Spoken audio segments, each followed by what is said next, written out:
Network को reference हो रही है। डन। हाँ ठीक है, अब मेरा भी चल गया।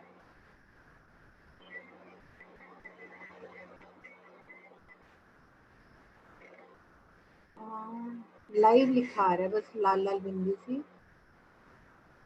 हाँ नीचे नीचे लिखा है नीचे आईजीओ मीडिया चैनल। ठीक है, मैं इसको सब्सक्राइब भी कर देती हूँ। मैंने पर्सनली तो किया हुआ है, ये पेड अकाउंट से और सब्सक्राइब कर दिया है। ठीक है, और तुम लोग भी जिसको सभी को अपने पर्सनल अकाउंट से भाई इसको सब्सक्राइब तो करा दो, थोड़ा डबल डिजिट में फिगर आ जाए। ठीक है, चलो ठीक है। अब तुम अपने वाले अकाउंट से करना लॉगिन, अब इससे मत करना। मैं ही सुशांत को बना दूंगी होस्ट। ठीक।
हाँ जी, गुड मॉर्निंग जी।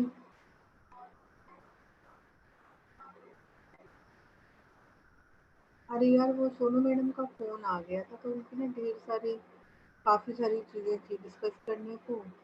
तो सर सुनो, नागी सर ज्वाइन कर चुके हैं, मैं फोन रखती हूँ, आप भी आ जाओ और सुशांत को बोलो कि आ जाए फटाफट।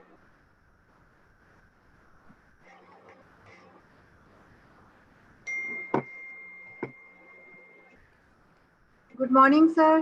Good morning professor Nagi. Good morning. Are you hearing me? Fine. Yes, you are hearing me. मेरे को समझ में आ रहा है। Do you hear me? Yes sir, I can hear you. I think voice is all right. Adjust your camera so that हम आपको पूरा देख सकें। हाँ जी हाँ जी, now it's fine sir. Share disable किया। Sir, how are you? You are fine? Everything is all right. Screen share disable किया हुआ उन्होंने। You have disabled the screen share. Yes yes, I'm enabling. I'm enabling. I think voice is all right. हाँ जी बिल्कुल ठीक है, हम आपको पूरा देख सकें। हाँ जी जरूर जरूर। हाँ जी, now it's fine sir. Share disable किया। Sir, how are you? You are fine? Everything is all right. Screen share disable किया हुआ उन्होंने। You have disabled the screen share. Yes yes, I'm disabling. I'm disabling. I think voice is all right. Your camera so that हम आपको पूरा देख सकें। हाँ जी जरूर जरूर। हाँ जी, now it's fine sir. Share disable किया। Sir, how are you? You are fine? Everything is all right.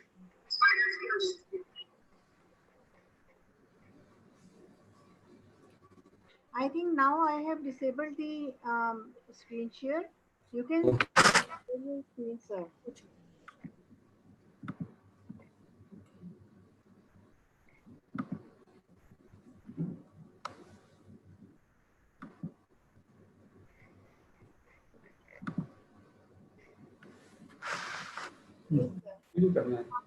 Sharing your screen, you can go on more, sir, or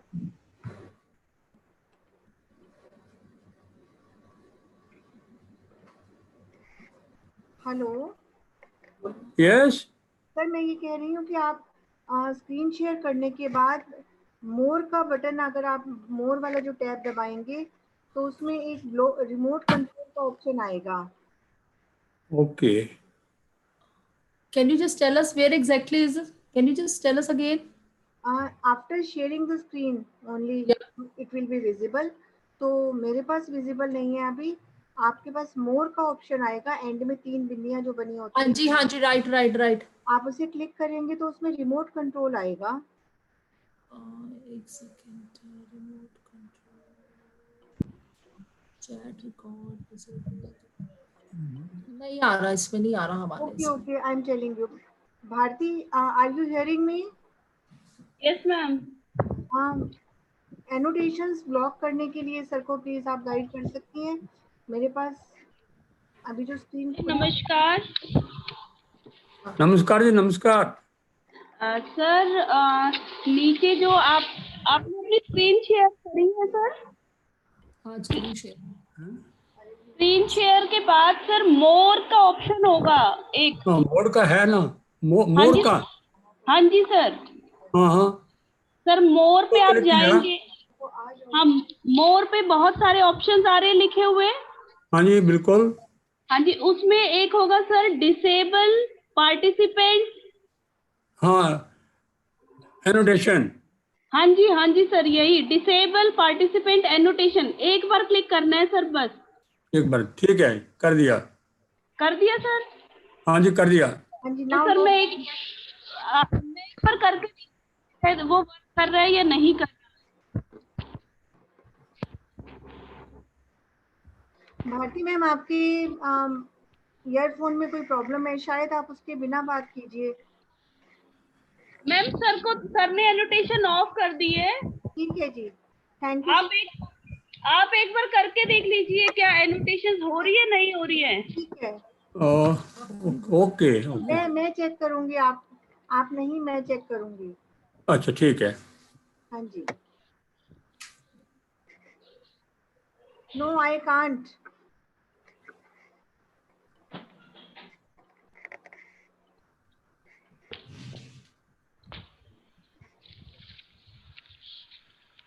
But everything is fine. If you want to take rest now, you can rejoin us at 11:30. आप अपना video audio stop करके आप दोबारा से हमारे साथ join कर सकते हैं. Otherwise, you will have to stay here idle for half an hour. Now everything is fine. आपको आवाज आ रही है सर हमारी? हाँ, आवाज तो आ रही है. ठीक है. ठीक है जी, आपकी आवाज भी बिल्कुल क्लियर है, वीडियो भी. अरे, वेरी गुड. हाँ जी. So I think you can. Have you taken your breakfast, sir? Yeah, breakfast we taken. हाँ जी. अरे, now time is coming. My greetings to your daughter also. Thanks, ma'am. Thanks for. How are you? Thank you very much. Thank you very much. My daughter, my grandchildren, they are helping me. Actually, this is my first time to give talk on the Zoom. So anyway, Sushant, anything else is required on the part of Dr. Nagi? Okay. So you want to restart at 11:30? Yes, ma'am. Please. It would be So I grateful will to. join back at 11:30. हाँ जी. Ma'am आप साथ Thank you. में. Thank you very much. Yeah, I'll be here. I will be assisting. Okay. Thank you very much. Thank you, Parthi. Thank you very much. Okay जी. Welcome. Over to you, Sushant. I am giving क्या ma'am control to you. Annotations off हैं. Okay. हाँ.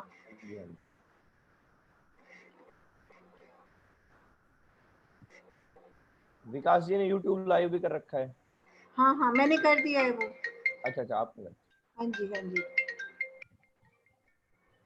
Now you are the host, Sushant. I am taking some calls. Show ma'am.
कभी join हो जाओ बस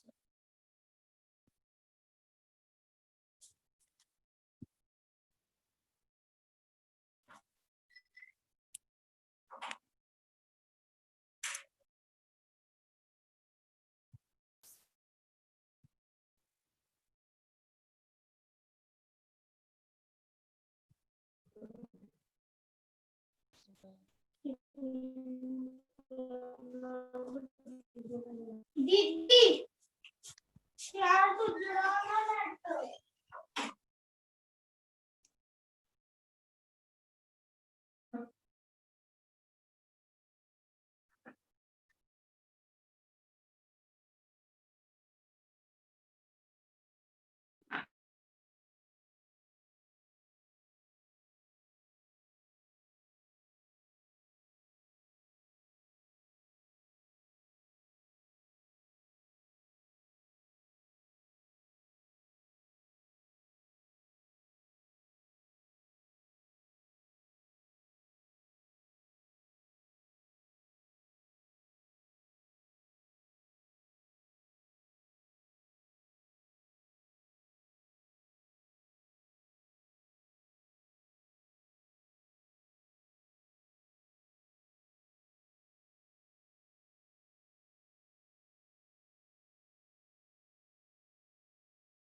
Hello, Sushant. Am I audible?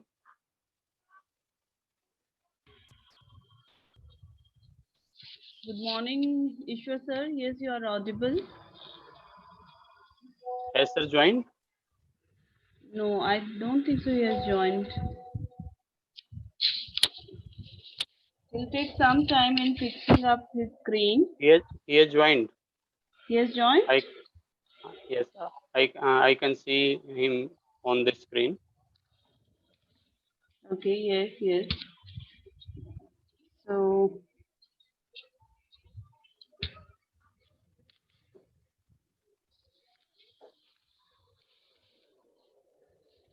Yeah, Dr. Sushant, you may unmute Nagi sir so that we can interact.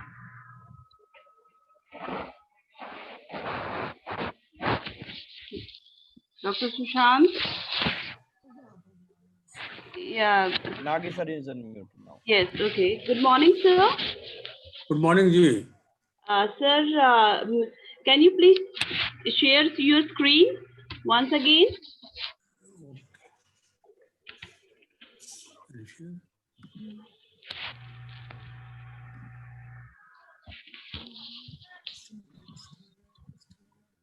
Yes, it is visible, sir.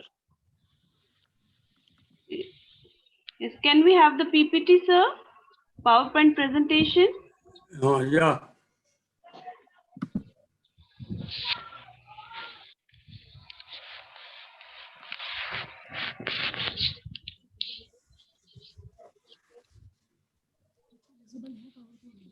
Is it visible? Actually, sir, your Gmail account is visible. Can you again share the screen and go to the presentation directly? You may once again share the screen and then go to the PowerPoint presentation directly.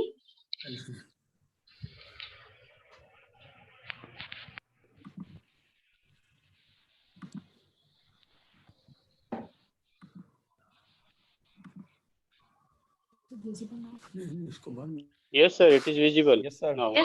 Yes, it is visible.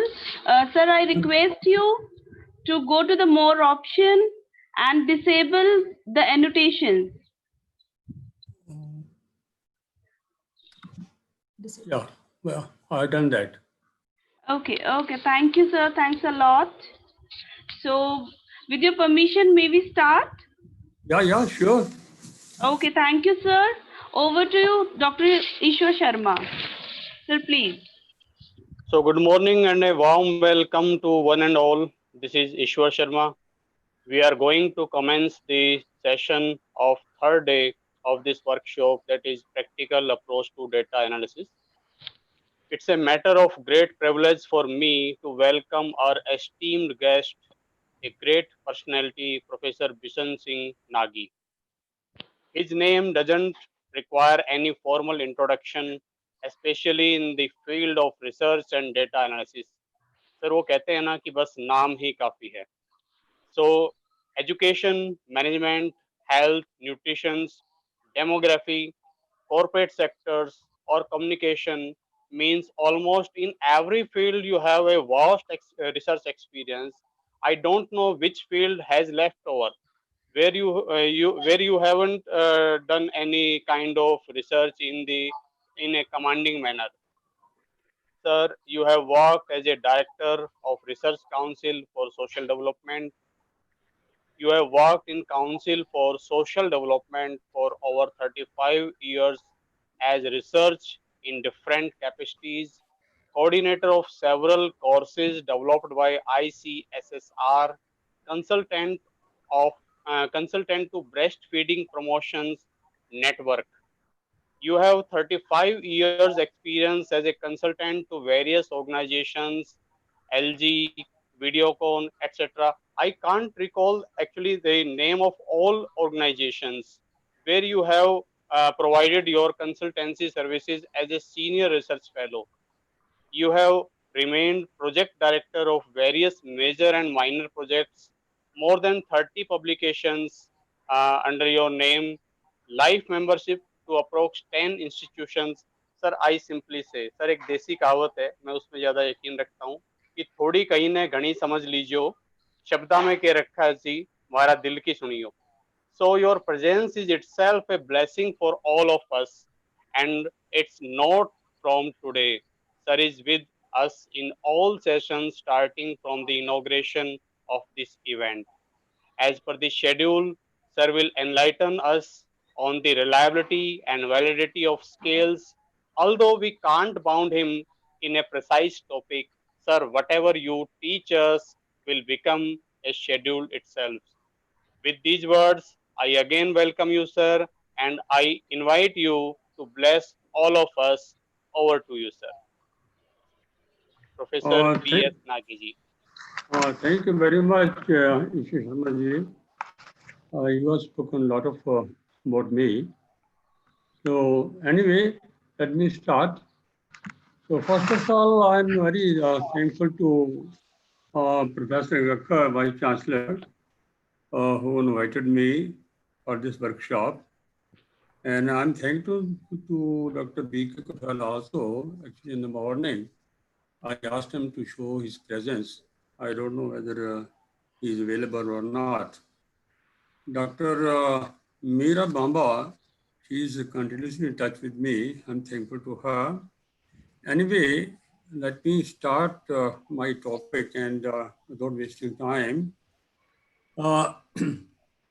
It's on the validity and reliability of the scale. The scale simply means to measure the attitude of the respondents. Scale generally means that if we want to measure the height of any room, we use the scale. And if we want to weigh anything, say weigh of a person or some goods, we also use the scale. Scale in research in social sciences is used or being used to measure the attitude of the people or respondents.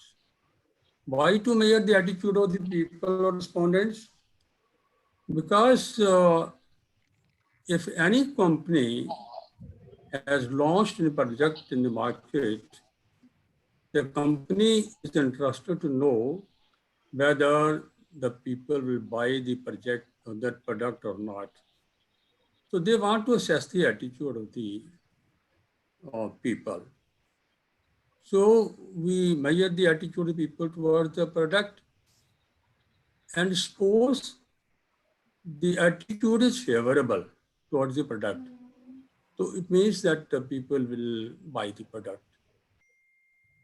And suppose the attitude is not favorable to the product, then company can decide some interventions so that they can make the attitude of the people favorable towards the product. For example, even nowadays, a shirt is advertised, and it's also mentioned if you buy one, you will get one free, or you will, if you buy two, you will get one free. So that is the intervention. So they can decide the intervention to make the attitude of the people favorable. So to measure the attitude of the people, it's very important. It's not only attitude. We can measure the satisfaction level of the people. We can measure the dissatisfaction level of the people. So likewise. So it's being used by almost all the social scientists. In the beginning, only the psychologists started using this one.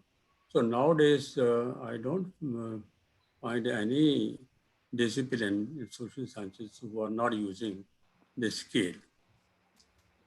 To prepare the scale or to forward the scale, I'm not going into detail that. Simply I mention one scale which is being used by many of us, by many scholars. That's a Likert scale. Rensis Likert was the researcher who actually invented this scale. It's very simple. It is having 5 points we can measure of the attitude. And I'll show this also when I'll come for the reliability. Anyway, 5 points. Means any question, any statement, or any item, if you make, you can ask the opinion or record the opinion on 5 points. It's the person say that I strongly agree to this statement, or the person say I agree, or the person says I strongly disagree, or say that I disagree. Or the person can say either agree or not agree. So it's a 5 point. If we say strongly disagree, we give 1, that's the weightage.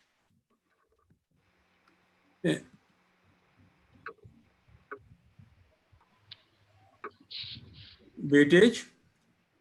And if the person say, no, I don't know, it may be either way, then we give neutral, that is 3 points. So this is the scale, Likert scale, which is, I think everybody is familiar with that. We use that. There are other also scales are there, which is very important, but I'm not going to detail. So once you prepare a scale, generally the questions which we use in the scale, we call them statements or items.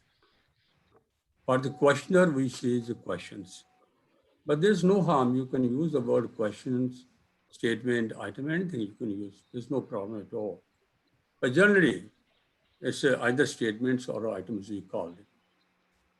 Once you prepare a scale, you have to do 2 tests for that. One is validity, whether your scale is valid or not. Second is that whether your scale is reliable or not. 2 tests you have to do. And these 2 terminologies, that is validity and reliability. Let me explain a little bit of that.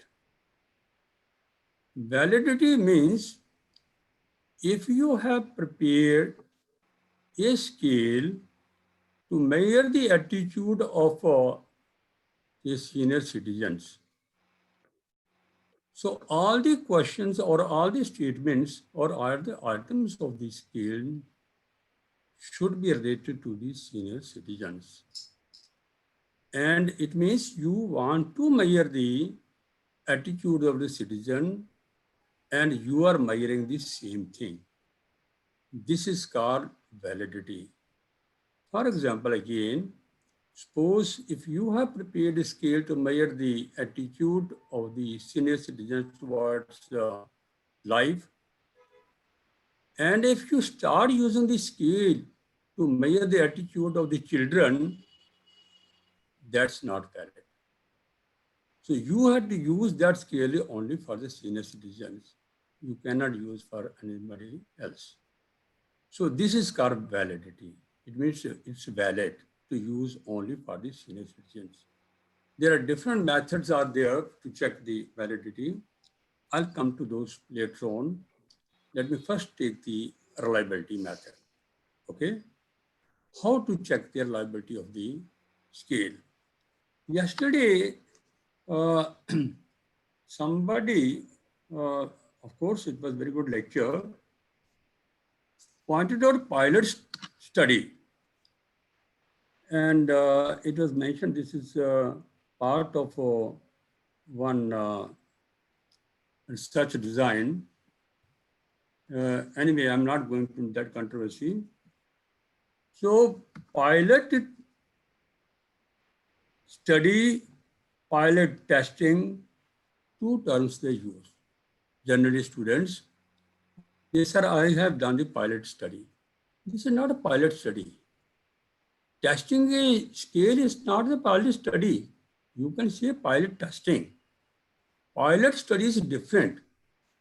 Pilot study means if you got very big project, say 4 or 5 states you want to do the project, and you have prepared the methodology for that, you have prepared a questionnaire for that, you have prepared the scale for that, and you want to check whether should I go and get the data of collection bird from all the states, or should I test it first on my methodology? So we do a small study to test our methodology. If the methodology is all right, then we go for the bigger study. This is called pilot study. Testing a scale or questionnaire is not a pilot study. This is say pilot testing you can call. And in the case of questionnaire, we call pre-testing of the questionnaire. So I don't use the word pilot study for that. Pilot study's meaning is different. For pilot study, you have to write a report also, full report of the methodology, all these things from right beginning to end, you know. And testing a questionnaire or testing the scale, you don't have to write any report for that. Anyway, so testing the reliability of the scale, there are two methods are there. There's displayed on the screen. One is external consistency methods. Second one, B, is internal consistency method. In external consistency method, there are two methods are there which we can use. First one is test, retest method. It's not test pre-test, it's a test and retest method. Second one is parallel forms of the same scale. Let me first explain these two. What is test and retest method? If I have prepared a scale and I administer that scale, say to 30 respondents, and I want to find out whether my scale is reliable or not. Reliability means, let me also define the reliability means consistency. You should have consistency in the scale. What is the meaning of consistency? Simple example, you remember. Suppose you have prepared a scale to measure the domestic violence of your society where you reside. You want to find out the domestic violence in that society. And you have prepared a scale and you asked me, sir, what to do that? I said, you administer the scale to 50 respondents. But these respondents, these houses, you should select randomly. Suppose you are selected randomly and you have administered the scale. And when we analyzed the 50 respondents' data, we found only 8% households are there where domestic violence is taking place. Then, because you come from the same society, you have collected data, you thought that on my left side, the house, people are fighting all the times. On my right side also people are fighting. On my upper side also people are fighting. Why this is 8%? Let me check up from my professor. He came to me. He said, sir, this is the problem. I said, doesn't matter. Now you administer the scale again to your society. Now this time you randomly select 50 households separately. Don't take those 51 which you have already taken. And you have administered the scale. Now this time your scale says this domestic violence is there in 50% of the households. Now sometimes your scale measures 8%, second time it measures 52%. it means there's no consistency in the measurement. Population is the same, or society is the same. You are selected randomly, this time, last time also. So there is something wrong with your scale. There is something wrong with your questions. Either your questions are not understood by the respondents, or your questions are very lengthy and the person doesn't wait up to that length and immediately replies. So there is something wrong. You check up your questions. So this is called consistency. Had there been first time 8%, second time 9% or 7% or 10%, it's okay, fine. It's near to that 8%. But immediately rising to 50%, it's not consistent. Okay? So this is called consistency. There should be consistency in the scale. That we must keep in mind. So now I come to the test and retest method.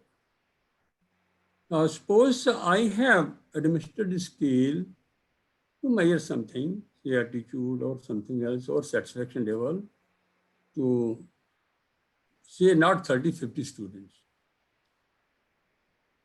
Now, if I administer you scale again, same scale to same respondents, say after 10, 15 minutes or half an hour, questions are the same, statements are the same, there should not be any difference in the answers. If the answers are the same, it means your scale is all right. If there is a difference in the answers, difference should not be there, because you are attempted now and you are attempting after 10 minutes. Now, two things can happen now. One thing, suppose I have attempted that scale, I being the one of the respondents, and I have given answer to one question, B part. B I had ticked. Now, I remember later on that I had done wrong. I should have ticked A. It means I know. If you give me second time, now I remember I should have done A first time. Now I will do A this time. A discrepancy is there. This is not fault of the scale. This is called recall. Recall is very strong if you administer the scale immediately. If I ask you what you have eaten today in the morning, you will remember. Yesterday also. But if I ask you what you took 15 days back, you may not be able to remember. So recall for 5 days, 5th day is very low. Recall today or yesterday is very strong. This thing you should also remember, should not administer the scale immediately. Now suppose if you say that, okay, I'll administer the scale second time, which is retest after 1 month or after 15 days. There is also danger to that. The word you can note down, which is very important, which is used in any study, maturation effect. Maturation effect. Maturation means, now suppose you have administered the scale first time now after 1 month you are again administering. During this time, I might have read some literature on that. I might have discussed those items with somebody else also. So I might have also searched it in Google, something like that. So my knowledge has increased. Now, if you administer the scales after 1 month, your results may be different. This is not fault of the scale. This is part of the maturation of fact. Your recall should not be very strong, and there should not be very big gap also for retesting the scale. I don't know whether am I clear to you people or not. So maturation means that an increase in the knowledge after a long time, it's some periodic, some gap is there. This is used also in the experimental research design, true experimental research design.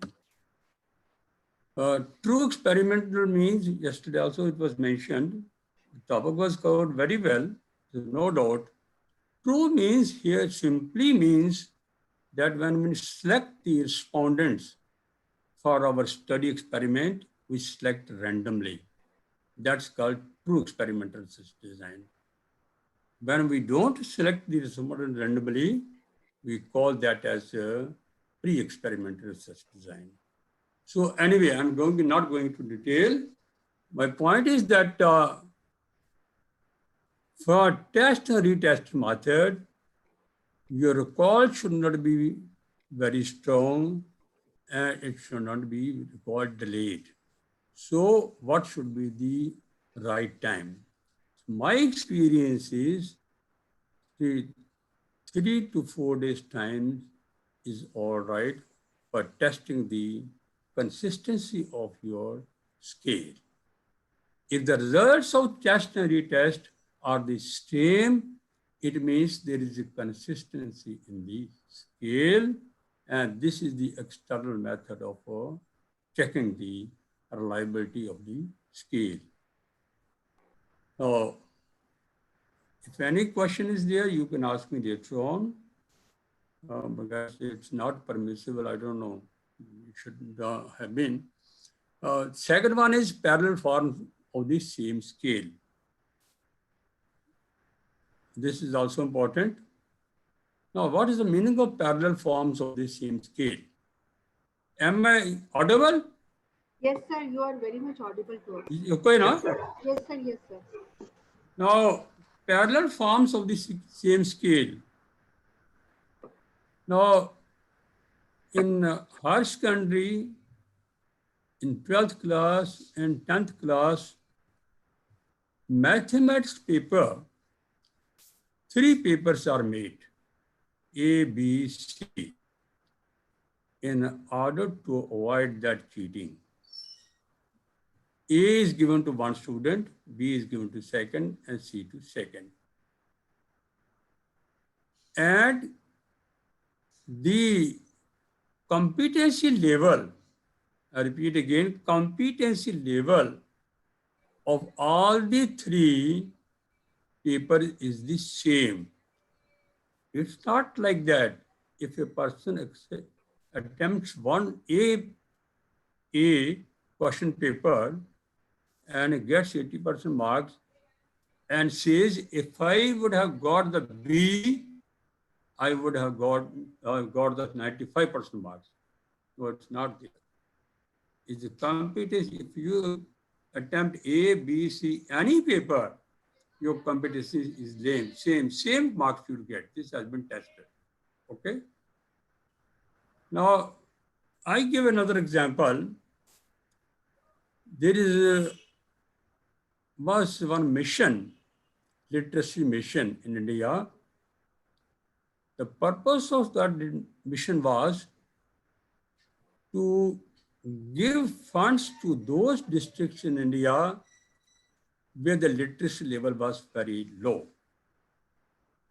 So the purpose for that mission was also those people, those students, those people, whether men and women, in the age group of 12 to 35 years, who have not attended any formal school, they should be given education up to the level of 5th class. Okay, I repeat again, those who have not attended formal schooling, they should be given free education as per their convenience, okay? So that they should be able to read and write and see their business properly and handle their money properly. And also, two papers, that's in northern side, Hindi and maths. They were evaluated on those two papers also after the period of 4 years. So now suppose now they are being taught the level of 5th class. So it means 4th they have completed. So many NGOs, many research organizations were given the task to evaluate the level of competency of those people who have attended the classes in Hindi and mathematics. I also got this evaluation work for 7 or 8 districts in India. I will give you example of one. I won't mention the name of the districts, otherwise they will sue me also. I went to that district. I prepared the question papers of Hindi and mathematics up to 4th class only. So if they can pass, it means that district is all right. The collector of the district is the secretary of that particular program also. So he invited me in the evening, gave me good tea, and invited me for the dinner also. Then during dinner time, he asked me, "Sir, have you prepared the paper of our mathematics?" I said, "Yes." "And Hindi?" "Yes." "Can you show me the paper of mathematics?" I prepared the 3 test paper ABC, same competency. I gave him the A. He saw the paper and gave to his private secretary. And I don't know, government machinery worked so hurriedly that they made copy of their test, a mathematics paper, and circulated at every place of the district where I had to do the testing. So everybody was just ratta laga rahe the paper ka. Now, for example, the question was 13 plus 16 is 29. This was in the A paper. And next morning, my name appeared in the paper also, that person as a director of some research institute has come and he has leaked the paper. Is it the way of doing the evaluation? My staff, 3 or 4 persons were there. They said, "Sir, your name has come in the paper." I said, "How do they know my name?" He said, "No, sir, see, look at this news." And it was very bad. So I didn't say anything to the collector. I removed the A paper from there. I administered the BC. And in B paper, it was not 16 plus 13, it's 14 plus 12. Everybody wrote 19 there. Okay? So this is called parallel forms of a one paper.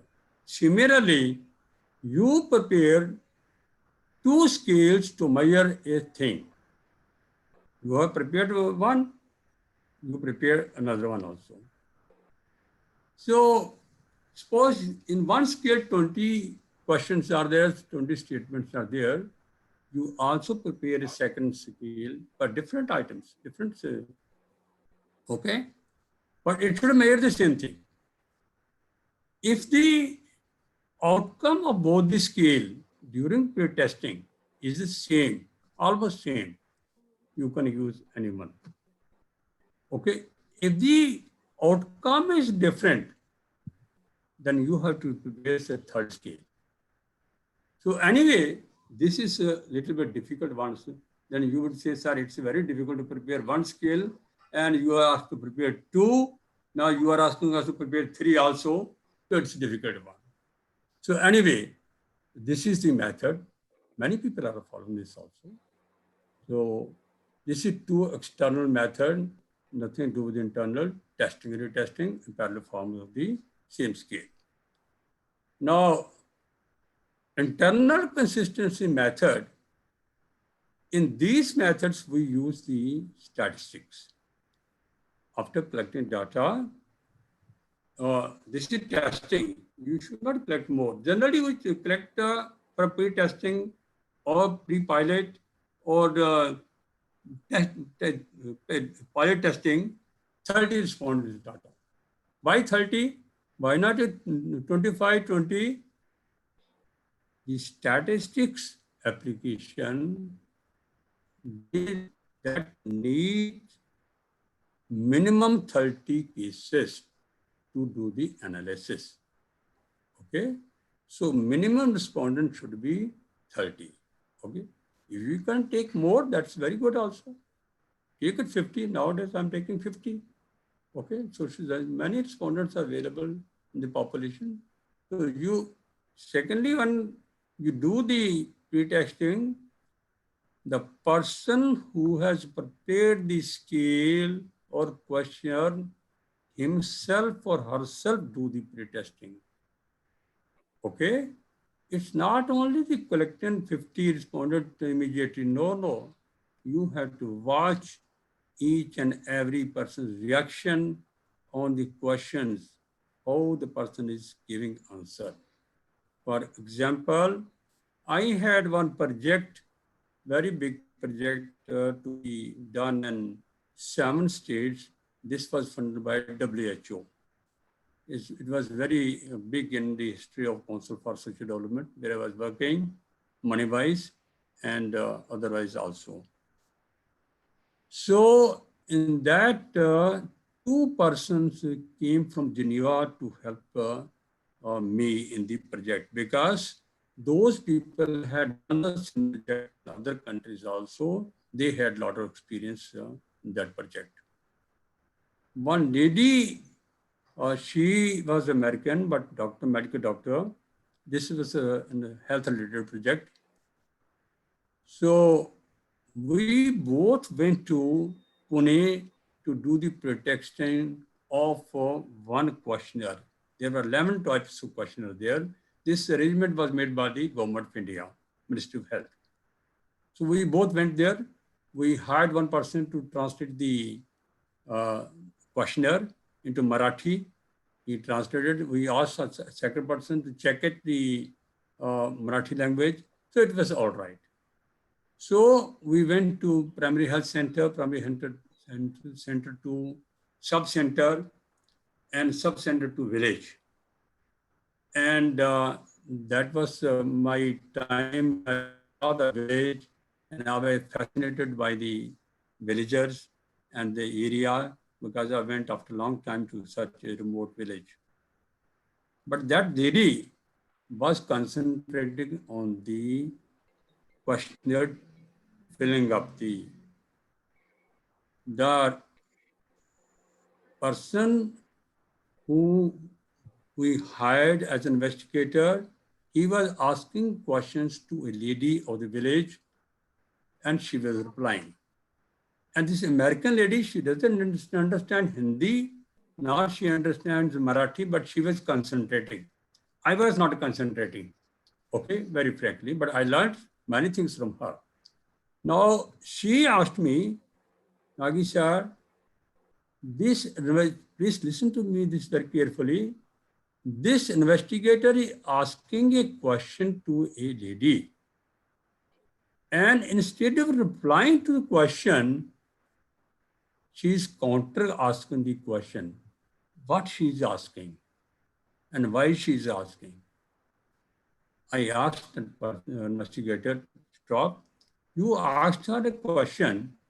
She asked you again, or counter-asked you a question. What is that? नहीं sir कुछ नहीं कहा. उसने कहा क्या पूछ रहे, मेरी समझ नहीं आ रहा. That was the point. The question was not being understood by the lady. She is asking again and again. Now the investigator changes the language and explains in his own language. It means something wrong with the language of the question. So we found 8 questions at that time which were not understood by the respondent. So if you have prepared a questionnaire or scale, you should administer yourself and see how many times the respondent asks you again and again a question. It means the question is not clear. You again clarify the question. We change the language of the questions immediately, cyclostyled and Xerox, and again started over. Anyway, that was the point. So this is the pre-testing of a questionnaire or scale. It should be done like that only. Anyway, now suppose you have collected data on 50 respondents, and before finalizing the scale, you want to check their reliability. And you have used test retest method also. And these 4 methods which we use statistical tools, that's a frequency distribution method, total item correlation method, split half method, and Cronbach alpha method. I'll explain each one clearly. Now, time is there now. Yes, sir, you are coming. Sir, are you able to manage your PPTs? Okay. Yes. I'm coming to. This is frequency distribution. I'll explain what's the meaning of this one.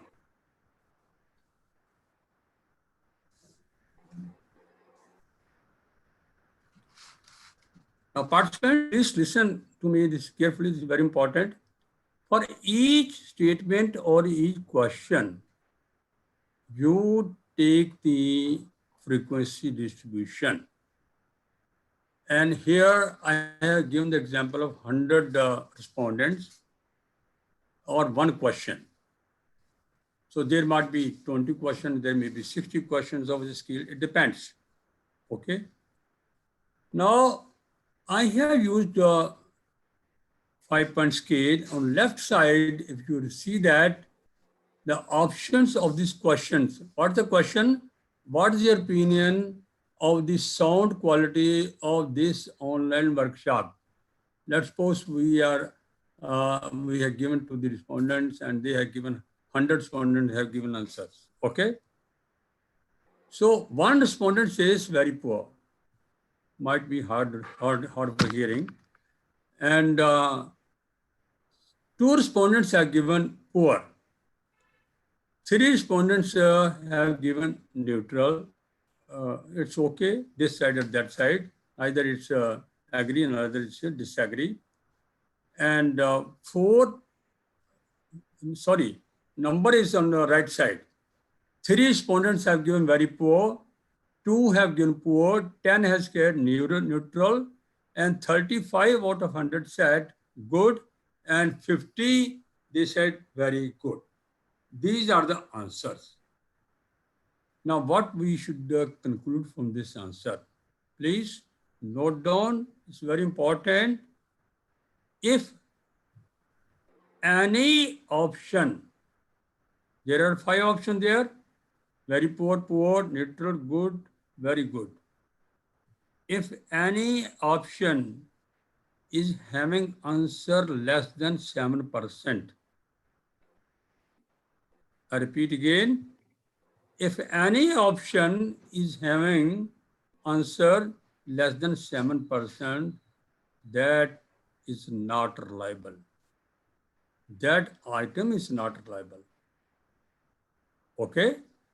Now here, very poor is not 7%. So it means this item is not reliable.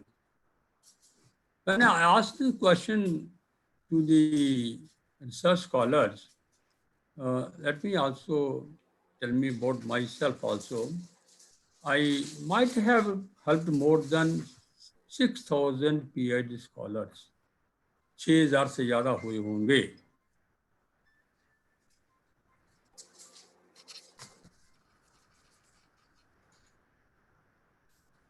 More than 6,000. The PhD scholars. Other scholars are different. Okay. When I asked them why these answers are there on your questions, sir हमारा क्या fault है? जो उन्होंने answer दिया हमने दे दिया. Okay. You have to test the scale or the questionnaire. If any item is not reliable, you should not use that reliable. Why you are using 5-point scale for that? 5-point means you should have the answers on all the 5 points. If the 5 points are not there, answers are not there, why you should use 5 points? You can use 2 points, 3 points. Okay?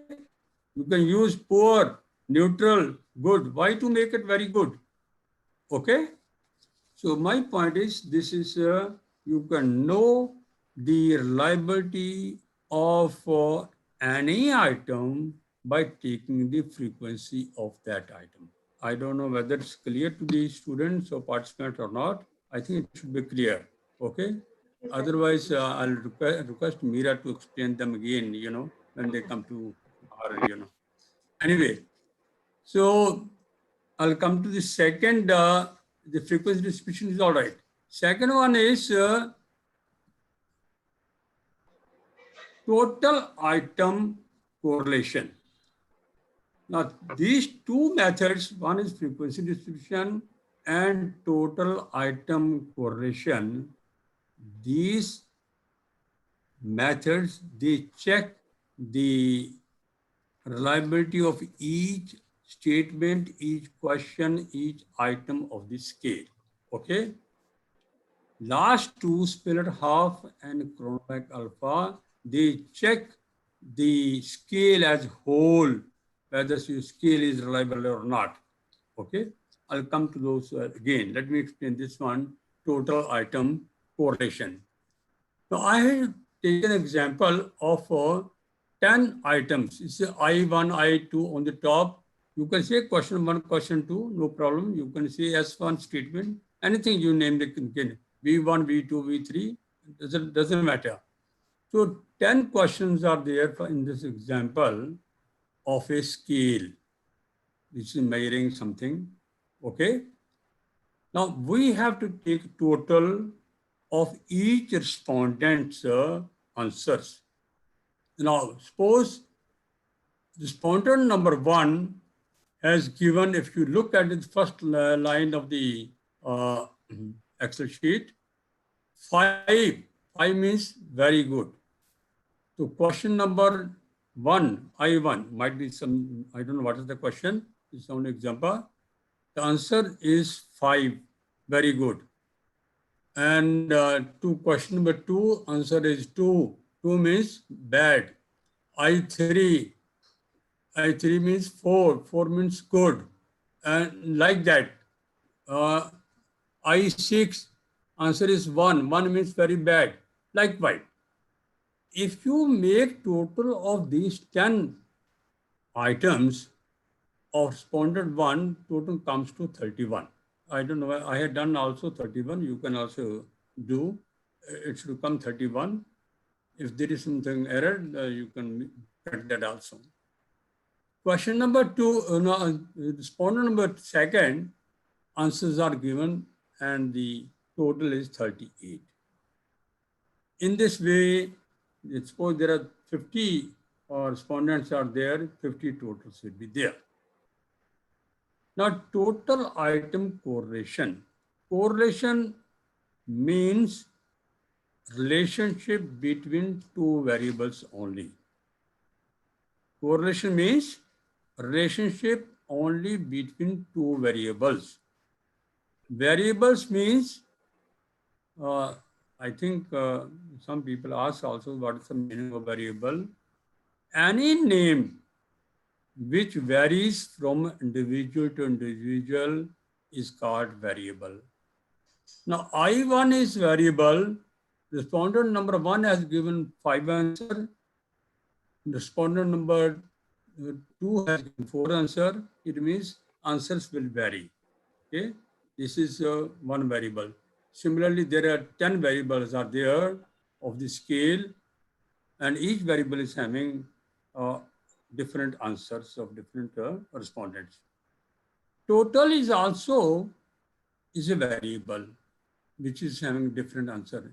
Total respondent 1 is 31, then 38, might be 40, something like that, you know. Okay. So maximum score of this total could be, anybody can tell me how much could be maximum? 5 into 10, 50. Minimum will be 10. Suppose if anybody wants to give answer 1, 1, 1 to all the 10, total will be 10. Your total will vary from 10 to only 50. Okay, it will not less than 10, it will be not more than 50. So that's, there are now 10 variables are there, original, one more has been created that is called total. And this reliability says total item. You have to calculate correlation coefficient of total with each item, total with I1, total with I2, total with I3, I4, like that. Okay. So you will be getting 10 correlation coefficient. Am I clear? Sir.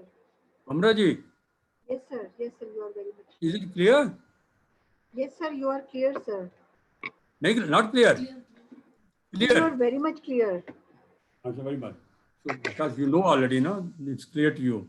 What about other participants? And anyway, total, there will be 10 correlation coefficients, total with I1, total with I2, total I3, I4, I5, like that, you know. So I again repeated, correlation means relationship between two variables. And those two variables I mentioned here none of the variables should be nominal variable. You can note down, you can, I generally make three types of these variables. One is nominal, another is ordinal. Nominal means I give example of a study. Please be careful, nominal, ordinal, you should be clear. You should not use nominal variables in the correlation. Now, suppose we want to do a study together in UP district, and we want to do in 3 districts. One is Ghaziabad, second is Kanpur, and third is Meerut. And if I write like this one on the questionnaire itself, 1 means Ghaziabad, 2 means Kanpur, 3 means Meerut. I'm asking you a question. Don't answer me, listen to me.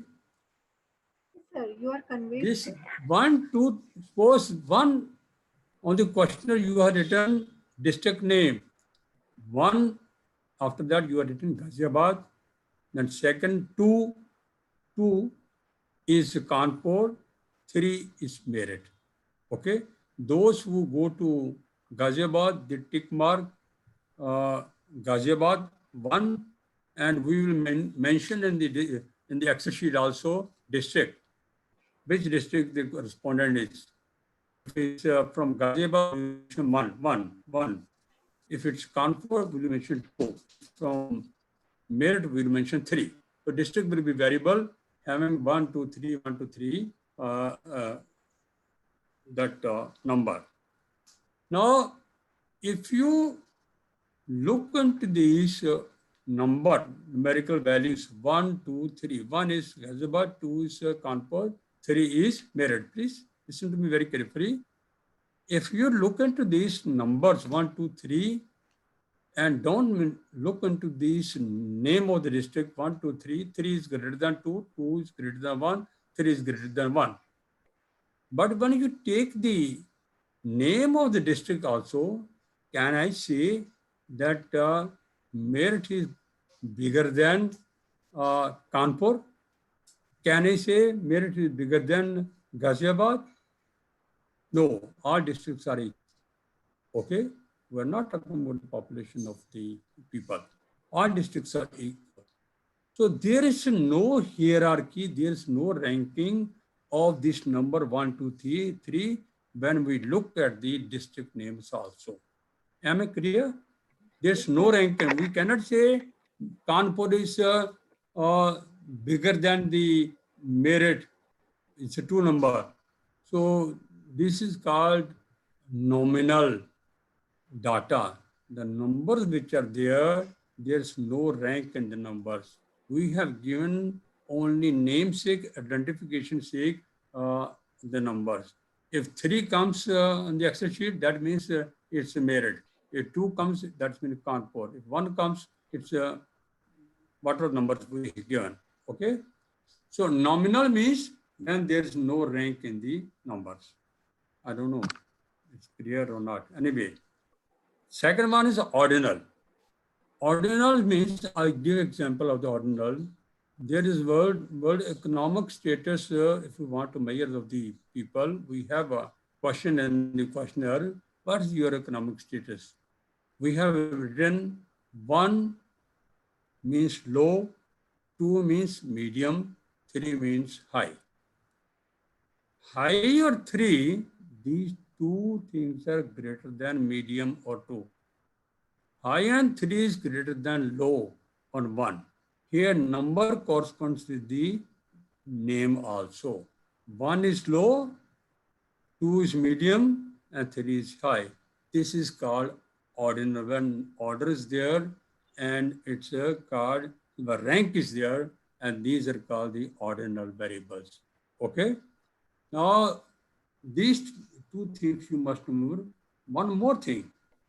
Let me explain that also here. Third variable which we use nowadays is a dummy variable. Now, what is the meaning of dummy? Gender. Gender, if I gave 1 is equal to male, 2 is equal to female. So this is a nominal. There's no hierarchy. I can give 1 to female also, 2 to male. There's no hierarchy in this, there's no order. I can't say that the females are more powerful than the male. It's not. Okay, all are equal. So this is a nominal variable. If gender we give 1 and 2. Am I clear?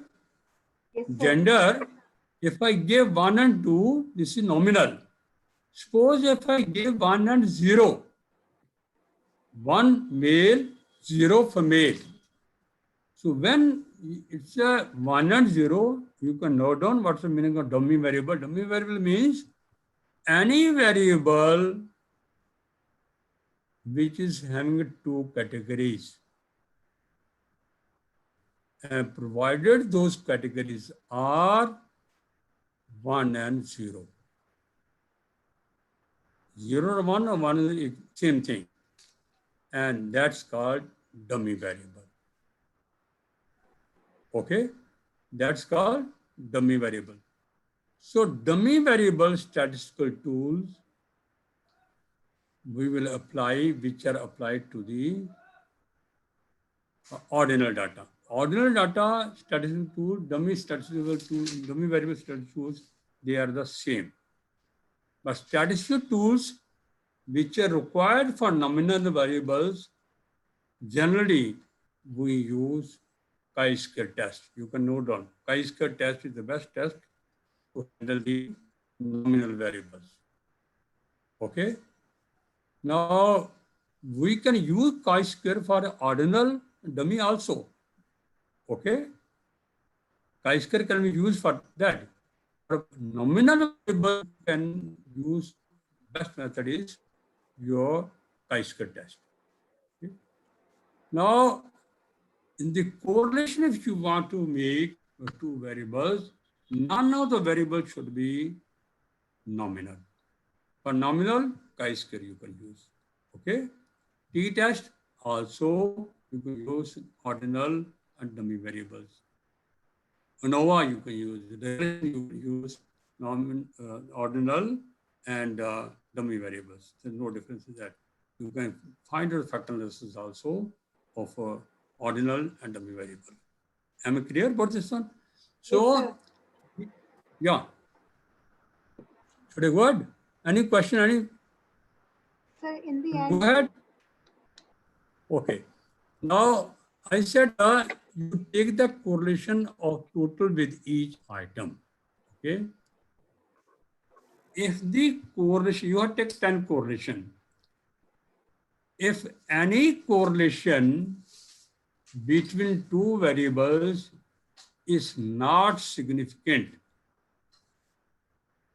in this case, which is called total item correlation, there are 10 correlation total with I1, total with I2, total with I3, like that.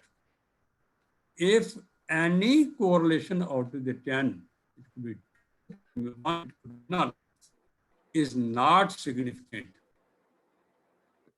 that question, that item of state is not reliable. I repeat again, if any correlation out of these 10 example is not significant, significant we take 0.01 and 0.05 level. Well, I don't have any board here to explain here the 0.05, 0.01. It needs to be explained to the participant readers. They don't understand the meaning of 0.5 and 0.1 also. What's the meaning of that? Anyway, I'll try to explain that also. Suppose if I ask you, remove the decimal from 0.05. How do you remove? You write 0.05 and put an underline, and where the decimal is there, put below the line 1. After that, you put 0, 0, 0. That's why how we remove the decimal. It means this 0.5 means out of 100, if you divide by 100, it will be 0.05. Okay?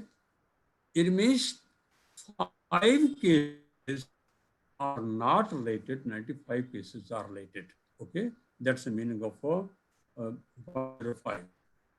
Let me explain. If you understand, then I'll make slides later on. I can make tomorrow that also. 0.01.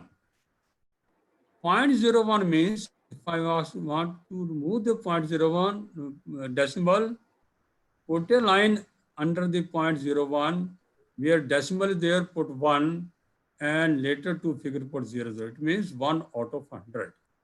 If you divide 1 by 100, it will be 0.01. Okay?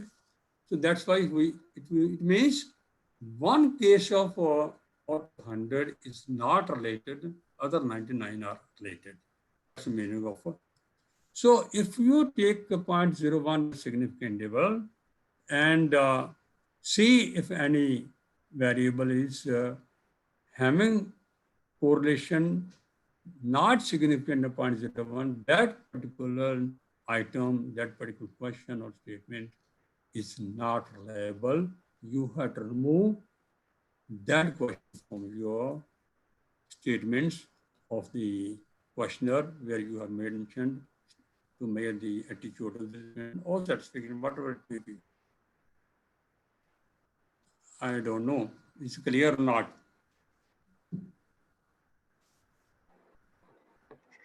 Anyway, let me go ahead. This is a second method of internal consistency. One was the frequency distribution, second was the correlation, total item correlation. Total item is you take total of the answers of the responses of each respondent, and this is done with the help of SPSS, okay? With the help of compute statement, you can use that one also. Dr. Meera will take that, she'll explain to you that also. Okay, so I'll go to the third one. Third one is the split half method. So I had taken again that example of 10 questions or 10 statements of your scale, and answers are the same. I had taken 2 respondent answers only. So odd means those questions which cannot be divided by 2. 1, 2, 2 you can divide it to 2, 3, 5, 7, 9. These are the items which we call odd. Which are the even? 2, 4, 6, 8, and 10. Am I clear about this one? So this first total is odd total. I have mentioned that odd total. And it means I will be adding 5 plus 4 plus 1 plus 5 and plus 3. All the odd items answer which are there, respondent number 1, I have added, it's 18. Then I'll take even. Even means I2, I4, I6, I8, I10. Under I2, 2 is mentioned. Under 4, I4 is 4 is mentioned. Under I6, 1 is mentioned. Under I8 is 4 is mentioned. Under I10, 2 is. You add this one, this will come 13. Okay. So you are generating 2 totals with the help of SPSS. It's very simple compute statement you use and you'll get that one. And you take these 2 variables are now come up. One name is odd total, another is even total. Okay. So 2 variables are there. You take the correlation of these 2 variables. Okay. You take the correlation of 2 variables. What are the 2 variables? Odd total and even 2 variables only. How many respondents are there? Here I will not mention, let's put 100 respondents are there. So you take this correlation of 2 variables. Now note down what should we do with the results. If the results or the correlation coefficient is greater than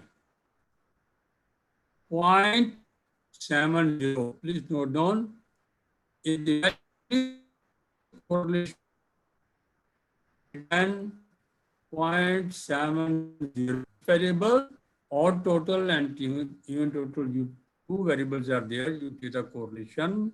If the correlation coefficient of these 2 variables is greater than 0.70, that scale is reliable.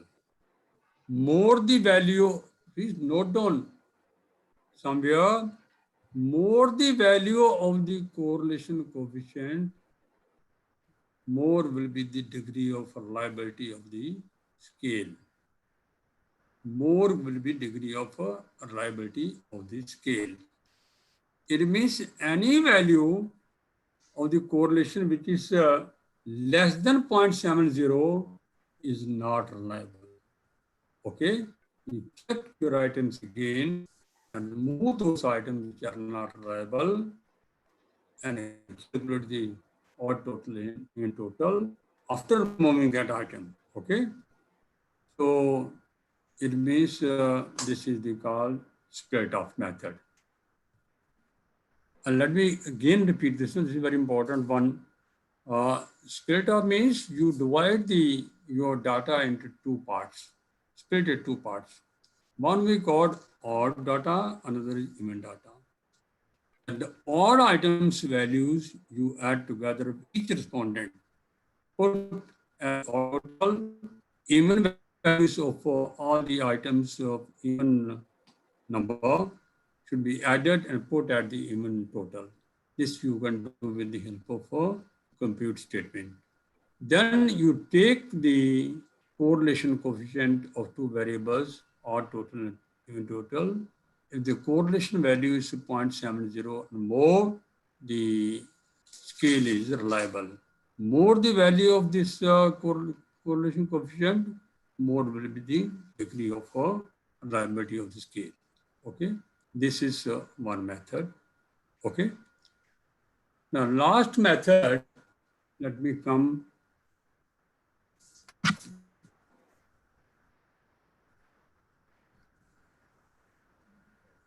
Which is called Cronbach,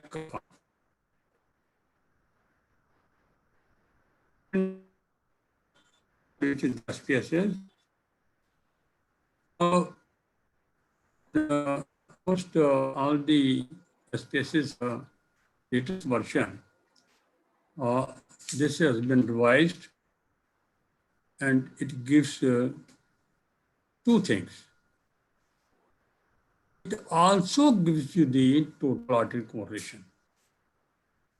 It gives you the reliability of the scale. It also gives you correlation coefficient. And third thing which it gives, which is very important, it mentions, I'll show that also, it mentions if you remove a particular variable, if you remove a particular item, how much your reliability will go up. Okay.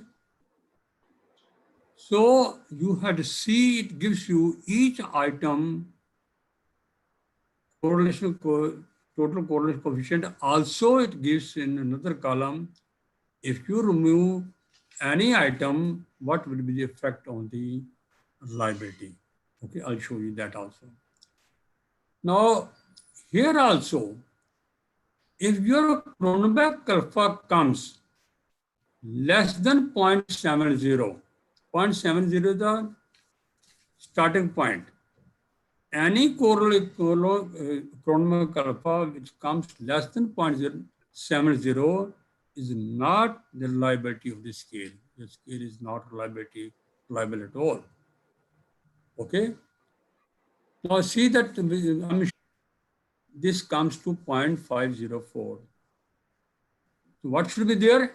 Minimum 0.70 should be there if you want that you or scale should be reliable. More the value, more will be reliability. Starting point is 0.70. Now it means the scale is not reliable. I had to remove some of the items. Okay, either I should use as frequency distribution, total item. Even total items sometimes don't tell you. Okay, I'll explain that later on. Because when people to me for analysis, my gurus, my students, I learned so much from them. Okay, different problems, different things. I learned so many things from them. Sometimes I spend the whole night for one student, you know, to understand a thing. Whole night. I don't charge anything from them. Okay, so this is my passion. This is my, what you call that? I do it, and commitment. Now, see,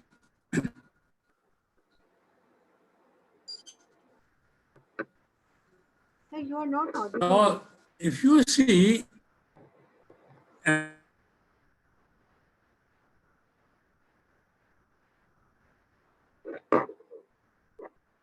Sir, you are not audible. Nagi sir, हम आपको सुन नहीं पा रहे हैं.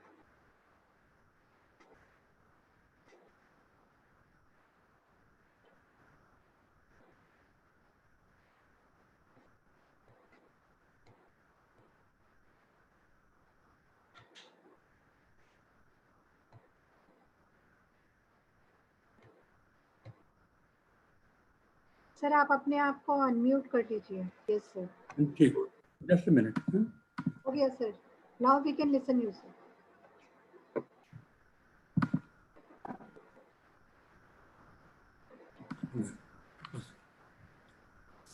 Is it visible? Can you see that?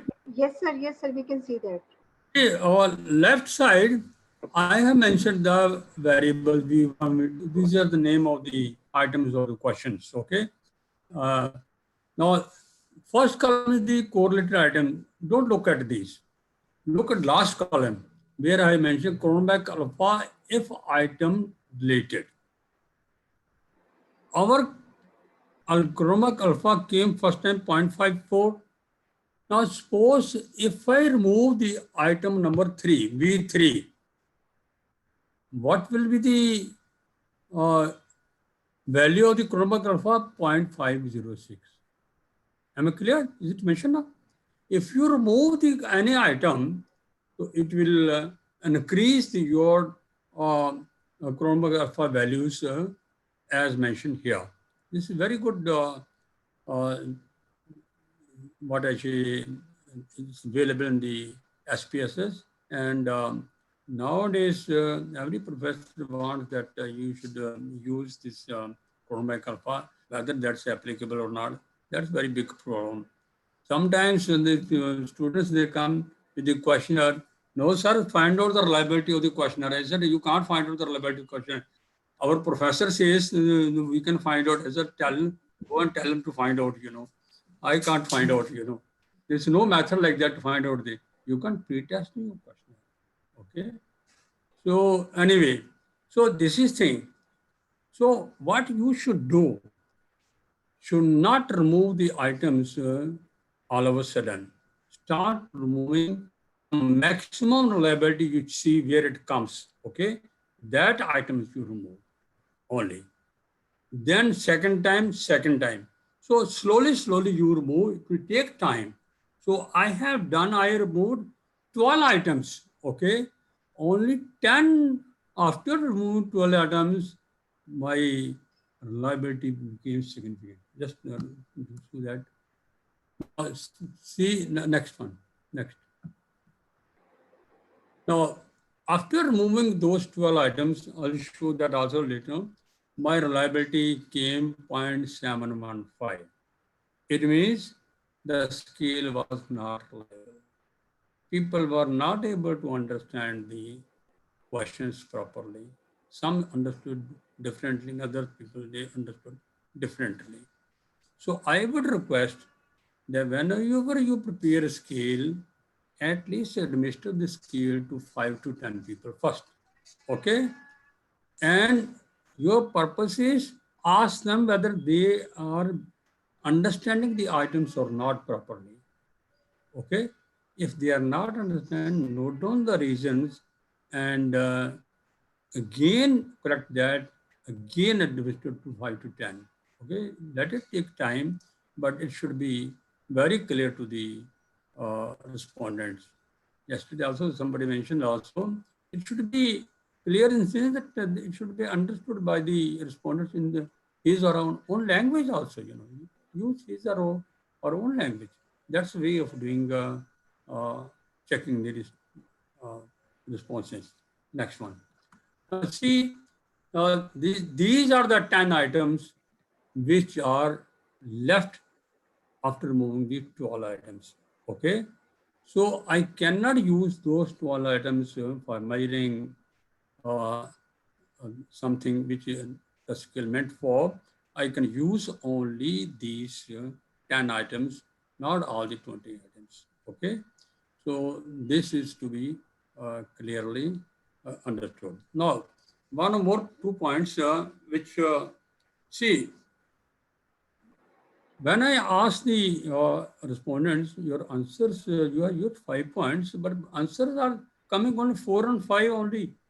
No, 3 is very less, 2 is less, and 1 is less. Sir, मैं क्या कर सकता हूँ? उसने आंसर ऐसे दिया. You are responsible. This is your scale. Why did you use 5-point scale? I'm totally against this one. Use 2-point scale. Yes, no. That's okay. Nowhere it's mentioned you should use only 5-point scale or 6-point or 3-point. No, not at all. Purpose is to get the authentic information from the respondents. Okay. Use those means to get the authentic information. That will be yes, no way. Let it be 3-point, doesn't matter. If you are used 5.5 means it should have 1 also, 2 also, 3, minimum 7%. If it's not coming, you should not use that item, that scale. Okay, this is one thing. Secondly, a respondent came to me and she said, and she was genuine also. She's spent a lot of time collecting data. I said, one has to do that. And being a married woman and having children, going again to the field, of course, I realized, but PhD, you have to do the work. It doesn't matter. When I started doing the analysis and factor analysis, I did it very good factors came. Reliability was very high, 0.96, very high. I was very happy. When I did the regression and correlation, I said, no, your data is not proper. See, if 4 and 5 for each items are coming frequently, it means a person is giving answer 4 to one item, second item also to every item is giving 4 and 4 or 5, 4 and 5 also, you know. Okay. So it means when you do the factor analysis, your factors are coming, there will be very high correlation between the factors. I explained yesterday, tomorrow also, this one, which is called multicollinearity. Okay, word you can use, note on the word, I'll explain tomorrow also. Today time, if it permits, I'll explain that as multicollinearity. Multicollinearity means there should not be very high correlation between two variables. When you please slow down, when you take the factor analysis, there should not be any significant correlation between the factors. There should not be any significant correlation between the factors. If the correlation factors are significant relationship there, we call the multicollinearity. Multicollinearity means two variables are saying the same thing.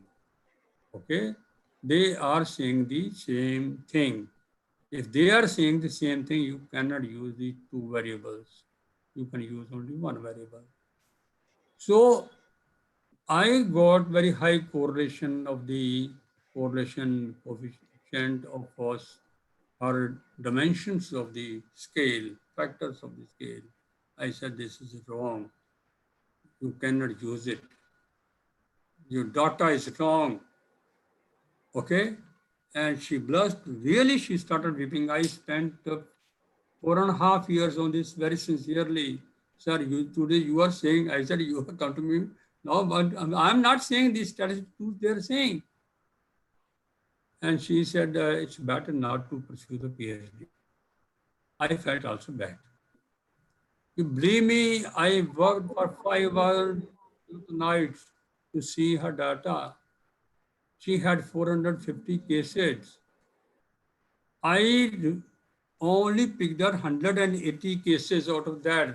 Rest of the cases are removed. I used some my own technique. I said, if your guide agrees for the 185 cases, you can do that. But rest of the cases, you cannot use that. Wrong is there. Things are coming wrong. She checked up the guide. He says, whatever Nagi Sahib says, you go ahead with that. So he agreed. I did the analysis. She got the PhD also. Please be careful. You should not feel happy when your 4, 5 things are coming, 1, 2, 3 are not coming. That's wrong. Scale means if your answers are like that, so you should have that. Okay. So there are so many things to explain. So let me limit this one. This is the methods which we use for doing the reliability of the scale. If you don't check the reliability before the final collection of data, you may be landing into trouble later on. This has happened to this because I selected some of things. One lady came from Dehradun and she collected data from the banks. She had to collect the data again. Okay, because you cannot leave the questionnaire there. You sit there, okay, beg for the information. Beg for the information. Dr. Kiran Bedi was my student also. I helped her in PhD. When she came to me first, I said, you have to beg for the information. She felt very bad. Why we should beg? I said, no, we beg. We say, kindly give the correct information. information so that we should complete our task, we should get our degree. Okay? So we should beg in such a way that we should get the information correctly. I went to Karnataka for a project. I being the director of the institute, and I had a project, I was a project director also.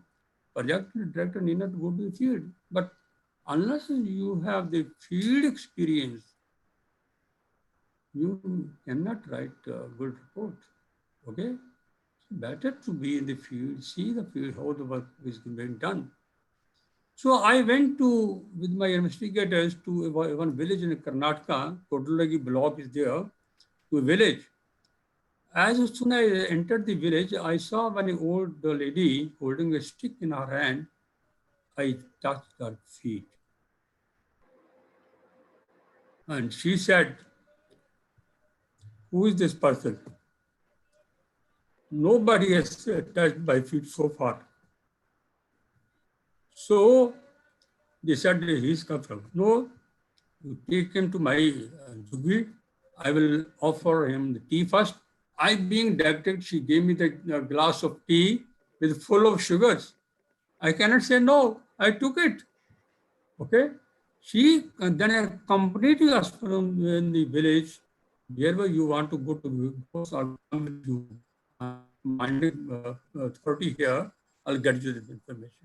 You should know the way how to get the information. Okay? Putting things on the Google, you may not get the things which you want. Getting so many questions doesn't matter. The population is different. Your target is different population. Okay? Anyway, I'm not against it, man. You can do that also. But data collection is a very tough job. One has to do it. You got 5 years. But people realize only after completing 3 years or 4 years. So I had to collect data and get my report somewhere before 5 years. That's not the way. Anyway, so this is about the reliability of the scale. I'll spend time on the validity of the scales also. Little bit of time on that. Ishwar sir, are you listening to me? Yes, ma'am. Just a minute. Hello, Ishwar sir. Is it okay? Yes, ma'am. Sir, you can take the Q&A session, please.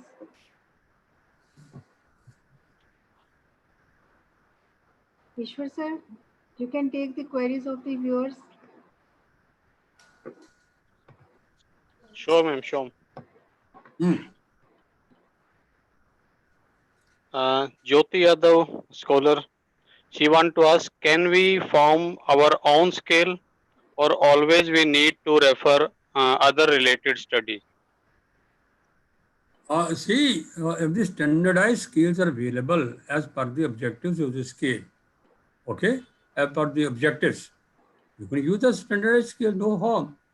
But you should not do any correction in the standardized scale. If you do any correction, you have to do the reliability test again and factorizations again. As it is, you can use that. You can use their own scale. That's good also learning. You should try to develop your own skill. That's good. But if you think other skills are available also, you can use that also. I don't know. Is it clear? Yes, sir. Yes, sir. You're not. Next question is from Vasudha Kumar. Mm-hmm. He want to ask, please guide, do we have to use all the tests for checking reliability? What if all tests show different results? Then how to draw inference on reliability? See, in the reliability, the two external tests use one test if you want to use. Doesn't matter if you don't want to use the other 4. This frequency distribution is a very simple thing. You must do that also. Within no time, you get the result of the spaces. Total item, no problem. You can do that. Split off and Cronenberg alpha, you can use any one of them. One more participant, sir. I forget her name. She want some explanation about dummy variable. Dummy variable, yeah, I can explain again. Dummy, should I explain now? Is Yes, it sir. okay? Yes, sir. Dummy means you can note down any variable which is having only two categories. Provided you underline the categories are 1 and 0 or 0 and 1. This is the meaning of dummy variable. Rural or urban, you can make this a dummy. Gender, you can make as a dummy variable. Yes, no answers if there are, you can make them dummy. Am I clear now? Yes, sir. Yes, sir. Yes, sir. One more question, sir. Last for the session. What should be the sample size to establish reliability of a particular test? Dr. Sandeep Panchal. I couldn't understand. Then, Sir, I repeating again. What should be the sample size to establish reliability of a particular test? He want to ask about sample size. sample size of, see, we do only pre-testing means you are testing the scale. I take only 30, but if you can take 50, that will be very good. Okay, sir. That should be. But one more thing, if you want to do the factor analysis also of the pre-test sample, your items and number of cases should not be less than the number of items. Suppose the number of items are 60, your cases are 50, you should not do the factor analysis. Your number of cases should be more than the number of questions or number of items. So, thank you very much, sir, for the research experience you have shared with us and with the scholars. Why the scales become not reliable, you explained it with many practical real life examples. Now, with your permission, sir, I want to close this meeting, this session, if you permit. Yeah, it's okay. Yes, sir. It's okay, no problem. But anyway, something of the validity, I wanted to say something also. Yes, sir. Why do you want to terminate now? Yes, sir. Yes, sir.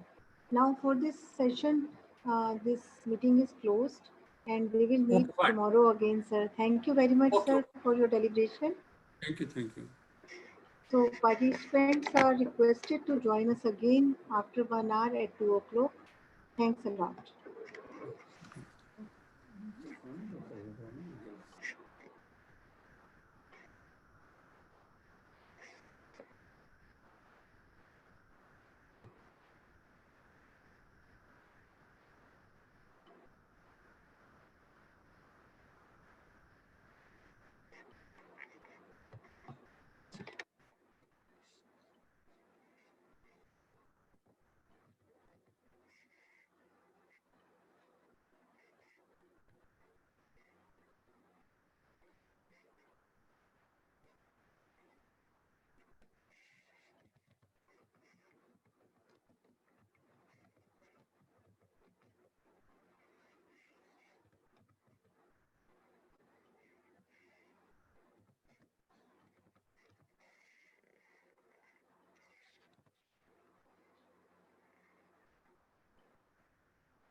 Sushant, please confirm.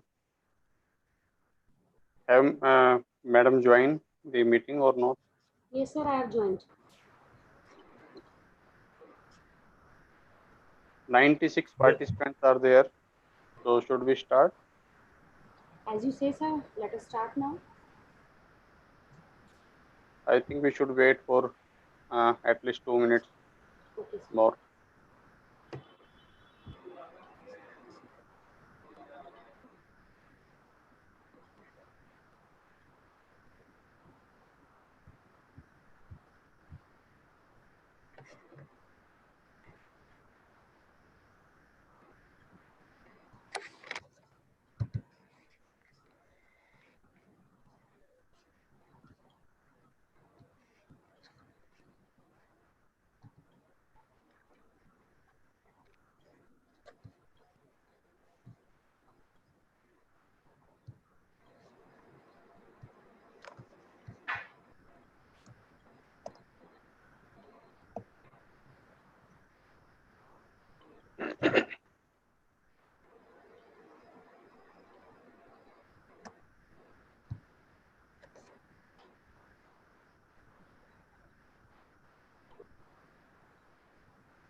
So good afternoon, everyone, and welcome again in post-lunch session. And it's a matter of great pleasure for me to welcome my own colleague, Dr. Mamta Agrawal. She is Assistant Professor in Department of Commerce, Indira Gandhi University, Mirpur, Rewari. And it's her passion to learn new things, especially in the field of data analysis, that has honored her a unique identification in this field. So she is very hard worker and has completed her PhD in recent years. In today's session, she will discuss about the data preparation using SPSS, which is the most important part of the data analysis. No problem if we prepare the data in a well manner, then we can use any software. But prior to that, it is must that these data must be prepared so that it can be used by that particular software. So missing data, outliers, data transformation, splitting and recording, etc. These all aspects will be covered in this session. So over to you, ma'am, and welcome again. Thank you, sir. Thank you for giving me the opportunity to present myself. First of all, I would like to thank all the PADA team, convener, organizing secretary, and above all, I would like to thank Vice Chancellor, sir, to give me the opportunity to present myself in this e-workshop. So I welcome all the participants on the behalf of PADA workshop. And before starting with the software, I would like to mention what is the software. Sushant, first you tell me how to make the settings for Yes, ma'am. the annotation, for disabling the annotations. There is option in. After sharing, please go to more option. Yes. Disable participation. Participate. Just a minute. Disable participants annotations. Okay. Got it.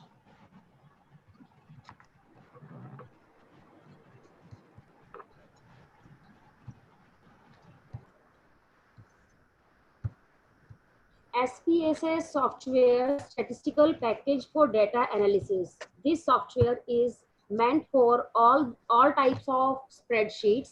आप कोई भी spreadsheet जिन लोगों ने Excel पर काम किया हुआ है, जिन लोगों ने स्टेटा पर, सेस पर काम किया हुआ है, they all can very easily use this software.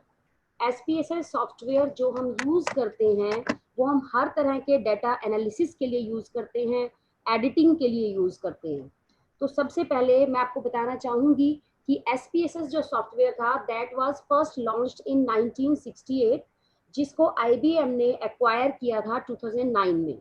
Then the official name of the software was IBM SPSS, but still we know the software as SPSS, but its official name is IBM SPSS. As you can see on my screen that it is IBM SPSS statistics.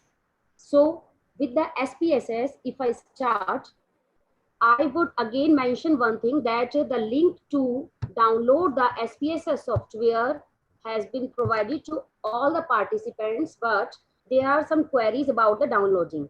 So the participants who have not yet downloaded the software can download it from the link ibm.com/analytics/SPSS trials. Then you can find this screen. You can take the screenshot of the screen. Try SPSS statistics for free. When we click on this tab, you will get a new window where you have to create your account, your free trial account. Mention your account information, first email ID where you will get the 7-digit code. So if I mention my mail ID over here, I have to mention my first name, last name, and any of the password which should comply with all the 4 compulsory options. The password should contain 8 characters minimum, 1 lowercase character, 1 uppercase and 1 number. After creating the password and additional information जो भी इसमें मांग रखी है, जब आप इस पर आप ईमेल से वेरीफाई कर दोगे 7-digit कोड को, then you can easily download the software. Then it will ask for the property कि आपका 64-bit PC है, प्रॉपर्टी क्या है आपके पीसी की, तो आप अपने माय कंप्यूटर में प्रॉपर्टीज में जाकर my computer, just a minute,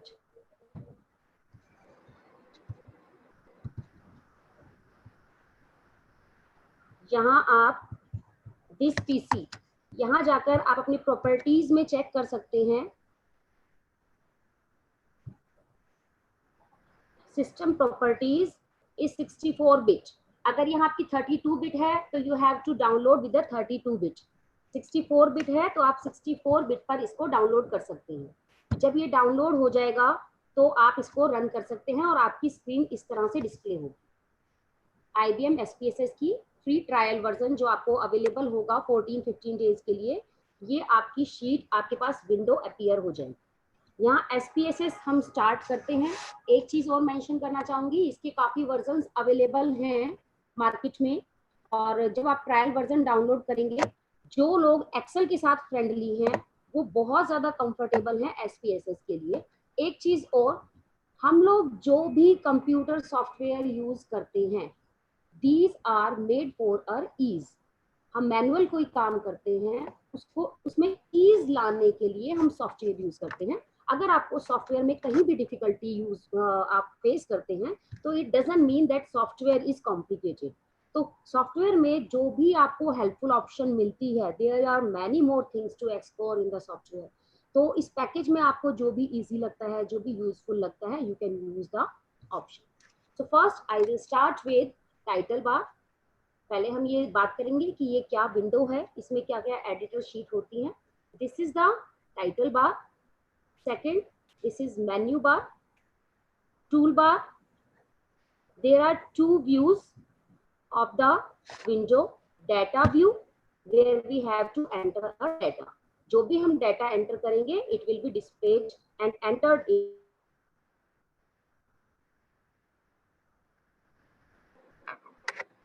Dr. Mamta, your voice is interrupting in between. Please try without your video. Please continue without your video.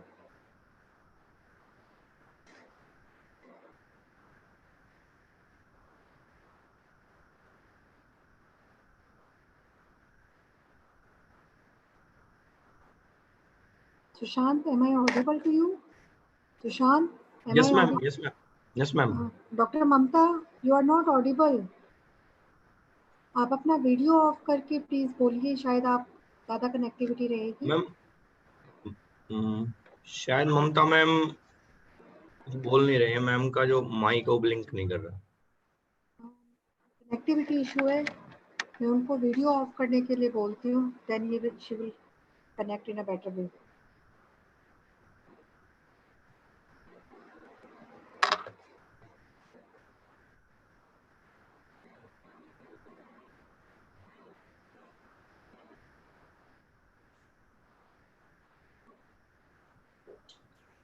Am I audible now? Yes, you are audible. अगर आप ऐसा issue आता है तो आप अपने video को of कर लें प्लीज। Okay ma'am, okay.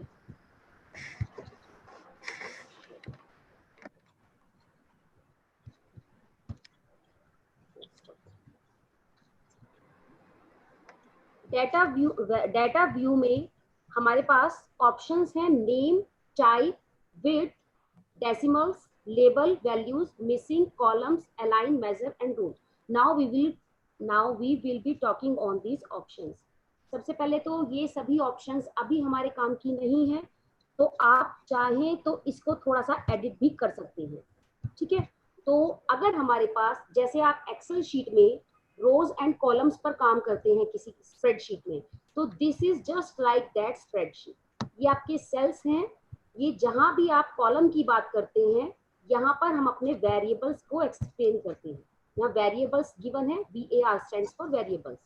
जितने भी हमारे वेरिएबल्स होंगे ये हमारे एक्सेल शीट के कॉलम की तरह है। जो हमारी रोज होती हैं एक्सेल में, वो यहाँ हमारे केसेस या इंडिविजुअल जिन पर हम स्टडी करते हैं। सपोज रिस्पोंडेंट्स आर 100, तो this is the first respondent, second respondent, third respondent, these are our cases. तो rows stand for cases in SPSS, जो हम टर्मिनोलॉजी यूज करते हैं, rows stand for cases and columns stand for variable. Now suppose I am working on any questionnaire जहां मेरे पास 20 subjects हैं। 20 subjects के लिए सबसे पहला वेरिएबल मैंने उनकी आईडी क्रिएट की है। तो फर्स्ट इज द जो मेरा वेरिएबल है दैट इज आईडी। तो name of the variable is ID. What is the type of this variable? There are a number of options. तो हमारे जो काम की है mostly that is numeric and string. यहाँ आपको ऑप्शन साथ देगा कि न्यूमेरिक के लिए आपकी विड्थ, ये विड्थ काम करती है आपके नेम के लिए, नेम में कितने कैरेक्टर्स होने चाहिए। स्ट्रिंग में ये आपके पास डेसिमल की ऑप्शन नहीं आएगी, क्योंकि स्ट्रिंग में आपका जो अल्फा न्यूमेरिकल चलेगा वहां पर आपके पास डेसिमल की ऑप्शन नहीं है। न्यूमेरिक में हम यूज करते हैं 2.22, तो how many decimals should be there. So अगर आईडी मैं क्रिएट कर रही हूँ, it is numeric and I don't need the decimals, तो मैं यहाँ से भी इसको 0 कर सकती हूँ। ओके, अदरवाइज यहाँ पर भी आपके पास ऑप्शन है कि डेसिमल्स आपको कितने चाहिए। I repeat, if the first variable is ID, I have mentioned in name ID, label करना है, इसकी labeling हम यहाँ करेंगे ID of the respondent. This is the labeling of the variable. What is the type of this variable? Numeric है, आपका string है, आप किसी date के regarding काम कर रहे हैं, आप डेटा पर काम कर रहे हैं, डॉलर में है, कौन सी करेंसी में है, कस्टम करेंसी, तो you can click from here what is the type of your variable. Width, this width is for number of characters in this column. जब आप डेटा व्यू में जाकर एंट्री करेंगे आईडी के लिए, तो suppose 1 2 3 4 5 6 7 8 characters, 9 I am pressing। Okay, variable view में गए, यहाँ ये जो विड्थ है, यहाँ हम इसको घटा बढ़ा भी सकते हैं, ठीक है। लेबलिंग, जो हमने नेम किया है उसकी लेबलिंग। वैल्यूज, ये अभी मैं सेकंड वेरिएबल डालती हूँ, उसमें आपको बताती हूँ what is value and what is missing value. Column is the width of the column. जहां आपकी 8 है, आप यहाँ पर कस्टमली बढ़ा भी सकते हैं। अगर आपने ये बढ़ा दी है तो वेरिएबल व्यू में ये ऑटोमेटिकली बढ़ गई है, इट इज 24। आप यहाँ से भी कर सकते हैं, डायरेक्टली ड्रैग करके भी कर सकते हैं। मैंने यहाँ 8 कर दी है, यहाँ वापस आपकी विड्थ 8 यूनिट्स तक एडजस्ट हो गई है। अलाइनमेंट आप मैनुअली इसको कर सकते हैं, राइट अलाइनमेंट, लेफ्ट अलाइनमेंट या सेंटर अलाइनमेंट, जो भी आपको करना है। मेजर SPSS सॉफ्टवेयर आपने स्केल्स में पढ़ा है, there are 4 types of scale, nominal, ordinal, interval and ratio scale. SPSS software nominal, ordinal के बाद इंटरवल और रेशियो स्केल को स्केल ही लेता है। There is no difference for SPSS in interval and ratio scale.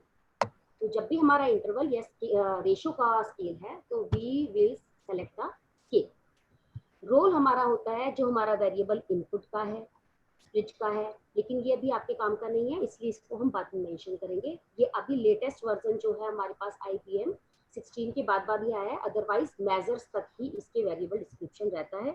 तो हम चाहें तो इसको हम मेन्यू एडिटर में जाके, अगर हमारे काम नहीं आ रहा है, सॉरी व्यू में कस्टमाइज वेरिएबल व्यू, यहाँ हम जाके इसको डीसेलेक्ट भी कर सकते हैं। ठीक है, मैं गई हूँ व्यू में, कस्टमाइज वेरिएबल व्यू। यहाँ से आपको, अगर आपको डेसिमल की ऑप्शन बार बार नहीं चाहिए, विड्थ की ऑप्शन नहीं चाहिए, तो आप इसको डीसेलेक्ट भी कर सकते हैं। Second variable is, suppose this is the name और जेंडर ऑफ द रिस्पोंडेंट। क्योंकि हम अधिकतर रिसर्चेज में नेम हमारे काम का नहीं होता, वी कीप इट सीक्रेट, तो gender is the string variable. Male female हमें कुछ भी मेंशन करना है, अगर उसकी लेबलिंग करनी है 1 2 तो हम उसको न्यूमेरिक में करेंगे। हमें जेंडर को वैल्यू करना है, सपोज जब मैं एंट्री करती हूँ तो मेल फीमेल इस तरह से एंट्री नहीं करूँगी। यहाँ डाटा व्यू में मैं एंट्री करती हूँ इसकी ID, मैंने इसको 1B 2B 5 6 7 8 9 10, I have 10 respondents. Gender है मेरे पास, I will have to make the entry as male, क्योंकि मैंने यहाँ पर न्यूमेरिक किया है, it is not taking as male. ये मेरी स्ट्रिंग वेरिएबल्स नहीं ले रहा है, MALE एंटर किया नहीं ले रहा है। तो अगर मुझे मेल एंटर करना है string, but I am not comfortable with mentioning male and female, तो मैंने यहाँ क्या किया, इसको वैल्यूज दी है कि whensoever I am taking male, I will take it as 1। जहां मैं 1 लिखूंगी that is male, 2 stands for female। This is the value given to the variable. Gender of the respondent. Now what is missing value? This is very important. Missing value क्या होता है, कई बार respondents क्या करते हैं, 1 and 2 are assigned for marking the gender, 1 for male and 2 for female। और या फिर डाटा एंट्री के टाइम ही हम कई बार कोई गलत एंट्री कर देते हैं, सपोज दैट इज 0। तो 10 रिस्पोंडेंट्स हैं मेरे पास, उसमें एक ने अगर 0 एंट्री कर दी तो analysis would be done on all the 10 respondents. तो मुझे क्या करना है, एनालिसिस के टाइम उस वेरिएबल, उस इंडिविजुअल को मुझे इंक्लूड नहीं करना है अपने एनालिसिस में। तो मैं क्या करूँगी, अगर मेरे डाटा में कोई मिसिंग वैल्यू नहीं है, या मिसिंग वैल्यू तो है बट मुझे अंडर कंसिडरेशन उसको नहीं लेना है, तो मैं नो मिसिंग वैल्यूज ही रहने दूँ। बट मैंने अगर बोला मेरे डाटा में अगर कहीं पर 0 आ जाए, या 0 1 किसी ने कंसिडर किया, 1 2 किया, इट इज ओके, मैंने वैल्यूज प्रोवाइड कर रखी हैं उसको, लेकिन किसी ने 0 मेंशन कर दिया, तो I have given it the missing value. कहीं पर भी 0 आए, 10 में से किसी एक ने मेंशन कर दिया 0, तो it will exclude that respondent from the analysis. We have discussed the column, align and measure। अच्छा जी, अब ये मेल एंड फीमेल है तो it will B nominal scale. ID is also on, क्योंकि ये यूनिक है, स्केल्स की अगर हम बात करते हैं ये यूनिक ID है, it can not be repeated, तो it is nominal scale. Entry करते हैं एक बार इसकी डेटा व्यू में जाके, जेंडर 1 stands for यहाँ मैं लेबलिंग कर रही हूँ इसकी, 1 स्टैंड्स फॉर मेल। ये लेबल व्यू है आपका, आप लेबलिंग वैल्यू लेबल, आप वैल्यू भी डाल सकते हैं और लेबल व्यू भी देख सकते हैं। आप भूल गए हैं तो जैसे हम 2 मैंने मेंशन किया, 2 फॉर फीमेल, मैंने 0 मेंशन किया, किसी रिस्पोंडेंट ने 0 मेंशन कर दिया है, तो यहाँ 0 it is not taking as male और फीमेल। अगर आप यहाँ मेंशन करना चाहते हैं that it is not applicable, तो आप यहाँ पर वैल्यूज में जाकर इसको मेंशन कर देंगे 0 स्टैंड्स फॉर एनए। तो जब भी आपकी आउटपुट शीट आएगी ये इसको वहाँ शो करेगा, but I preferably never mention it. So missing value जहाँ पर भी आपकी आएगी, ये डिपेंड करता है, अगर आप इसको एनए करना चाहते हैं तो you have to put it in the values. So again 2 2 1 1 1 2 2, मैंने इनको वैल्यूज असाइन कर दी हैं 1 2, data have been entered. Again the variable view, suppose third variable is scores in statistics.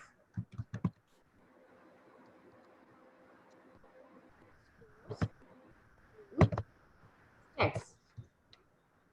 It will again be a numeric data with decimals. आपने whole number में दिया है तो again it is 0.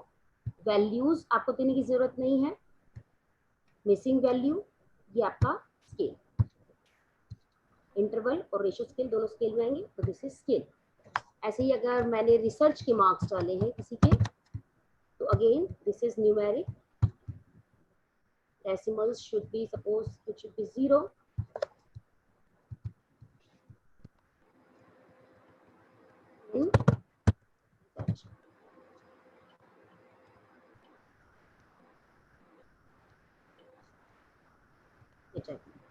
यहाँ आप stats के कॉरेस्पोंडेंट के marks डाल सकते हैं।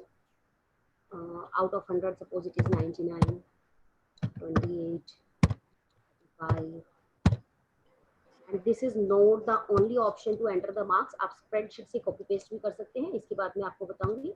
आई am randomly generating the marks. अभी फिलहाल के लिए मैं आपको रैंडमली ही जनरेट करके बता देती हूँ कि आप कैसे रैंडमली किसी को मार्क्स असाइन कर सकते हैं। तो अगर मेरा जो है स्टैट्स, ठीक है, या आप नया भी वेरिएबल क्रिएट करना चाहते हैं, तो मैंने किया है, आप जो भी करना चाहते हैं, सपोज रैंडम वेरिएबल 1,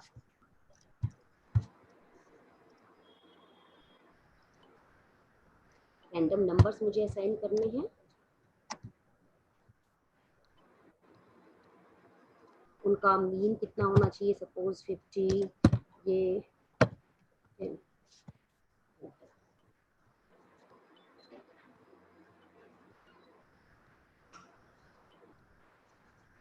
ये आपका आउटपुट एडिटर है। जो भी हम कमांड करते हैं वो यहाँ पर आती है, ये उसका सिंटैक्स लिखा आ जाता है, स्क्रिप्ट लिखी आ जाती है। ये फ़ॉन्ट साइज मैंने इसका इंक्रीज कर रखा है, वो इसलिए आ रही है। यहाँ पर रैंडम वेरिएबल इसने 1 क्रिएट कर दिया है, इसमें वो दोबारा चेक करते हैं, क्रिएट नहीं हुआ है। कंप्यूट वेरिएबल RV1 आप चाहें और इसी के अंदर ही आप इसकी लेबलिंग भी कर सकते हैं कि आप इसको क्या नंबर असाइन कर रहे हैं। अदरवाइज फिलहाल के लिए आप चाहे इसको खुद भी क्रिएट कर सकते हैं मार्क्स को। मैंने अगर इसके मार्क्स दे दिए हैं,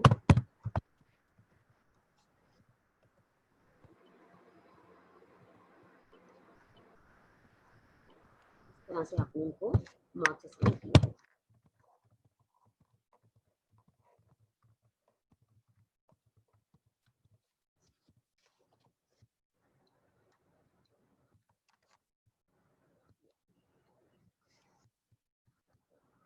हमने अब तक क्या किया है, आईडीज जनरेट की हैं, जेंडर, स्टैट्स में मार्क्स और रिसर्च में मार्क्स।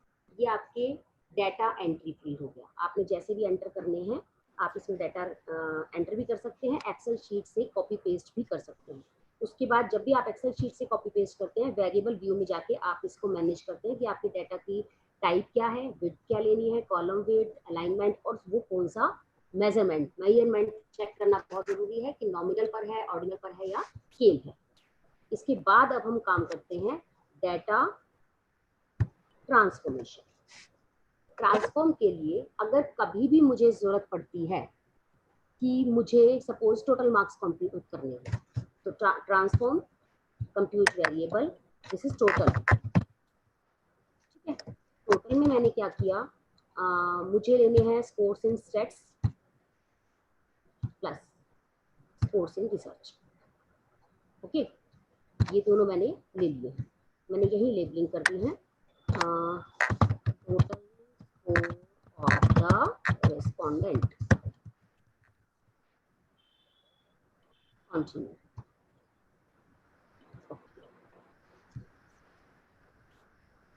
ये मेरे पास टोटल स्कोर आ गया है।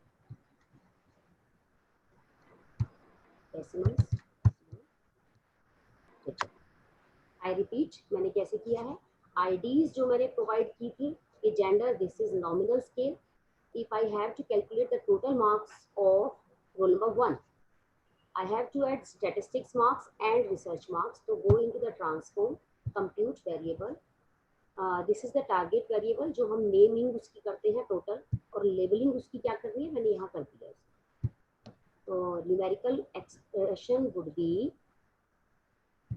Force in states, this arrow, ये एरो जो की है ये हमें इस बॉक्स में ले जाती है, plus force in research. Total कर दिया हमने, तो हमारे पास टोटल मार्क्स इनके आ गए। ये हम कोई भी नया वेरिएबल कंप्यूट करना चाहते हैं तो we have to go in the compute variable. एक क्वेश्चन आता है कि अगर हमें कोई भी वेरिएबल इंसर्ट करना है, कोई भी केस इंसर्ट करना है, तो सपोज 5th नंबर पर करना है, तो most of the people ask कि मुझे यहाँ पर कोई वेरिएबल 5वें नंबर पर अगर कोई केस ऐड करना है तो मुझे 4 पर जाकर इंसर्ट करना पड़ेगा इंसर्ट केस, या 6 पर जाकर करना पड़ेगा, कहाँ करना पड़ेगा, या 5 पर। तो एक बहुत सिंपल सी चीज़ है कि अगर हम 5th नंबर पर करना चाहते हैं तो हम 5th पर क्लिक करके उसको इंसर्ट केस करेंगे तो 5th नंबर का जनरेट हो जाएगा, 5th would become the 6th। 5th हमने एक जनरेट कर लिया है और 5th वाला ऑटोमेटिकली आपका शिफ्ट हो गया है। जैसे एक्सेल में आप लोगों को पूछता है कि आपको रो को कहाँ डाउन में करना है, शिफ्ट करना है, क्या करना है। सिमिलरली अगर मैं 4th नंबर पर का वेरिएबल एक नया ऐड करना चाहती हूँ तो रिसर्च जो है वो मेरा 5th हो जाएगा variable.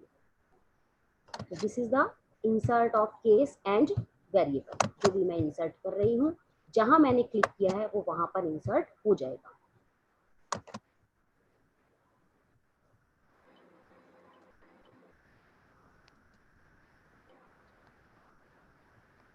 Next we will discuss how to recode the variable into same variable and different variable। कभी कभी हम लोगों को ग्रेडिंग सिस्टम ऑप्ट करना पड़ जाता है CPCS में भी, या बहुत छोटे बच्चे होते हैं, या मान लो ग्रुपिंग है, किसी की एज हम लोगों ने एज डिफाइन कर दी है, किसी की एज हमने पर्टिकुलर्स में मांग लिया कि व्हाट इज योर एज, तो हम इसको कैटेगरीज में डिवाइड करना है तो हम उसको रिकोड करते हैं। जैसे अगर टोटल मार्क्स मेरे पास है, टोटल मार्क्स के अकॉर्डिंग अगर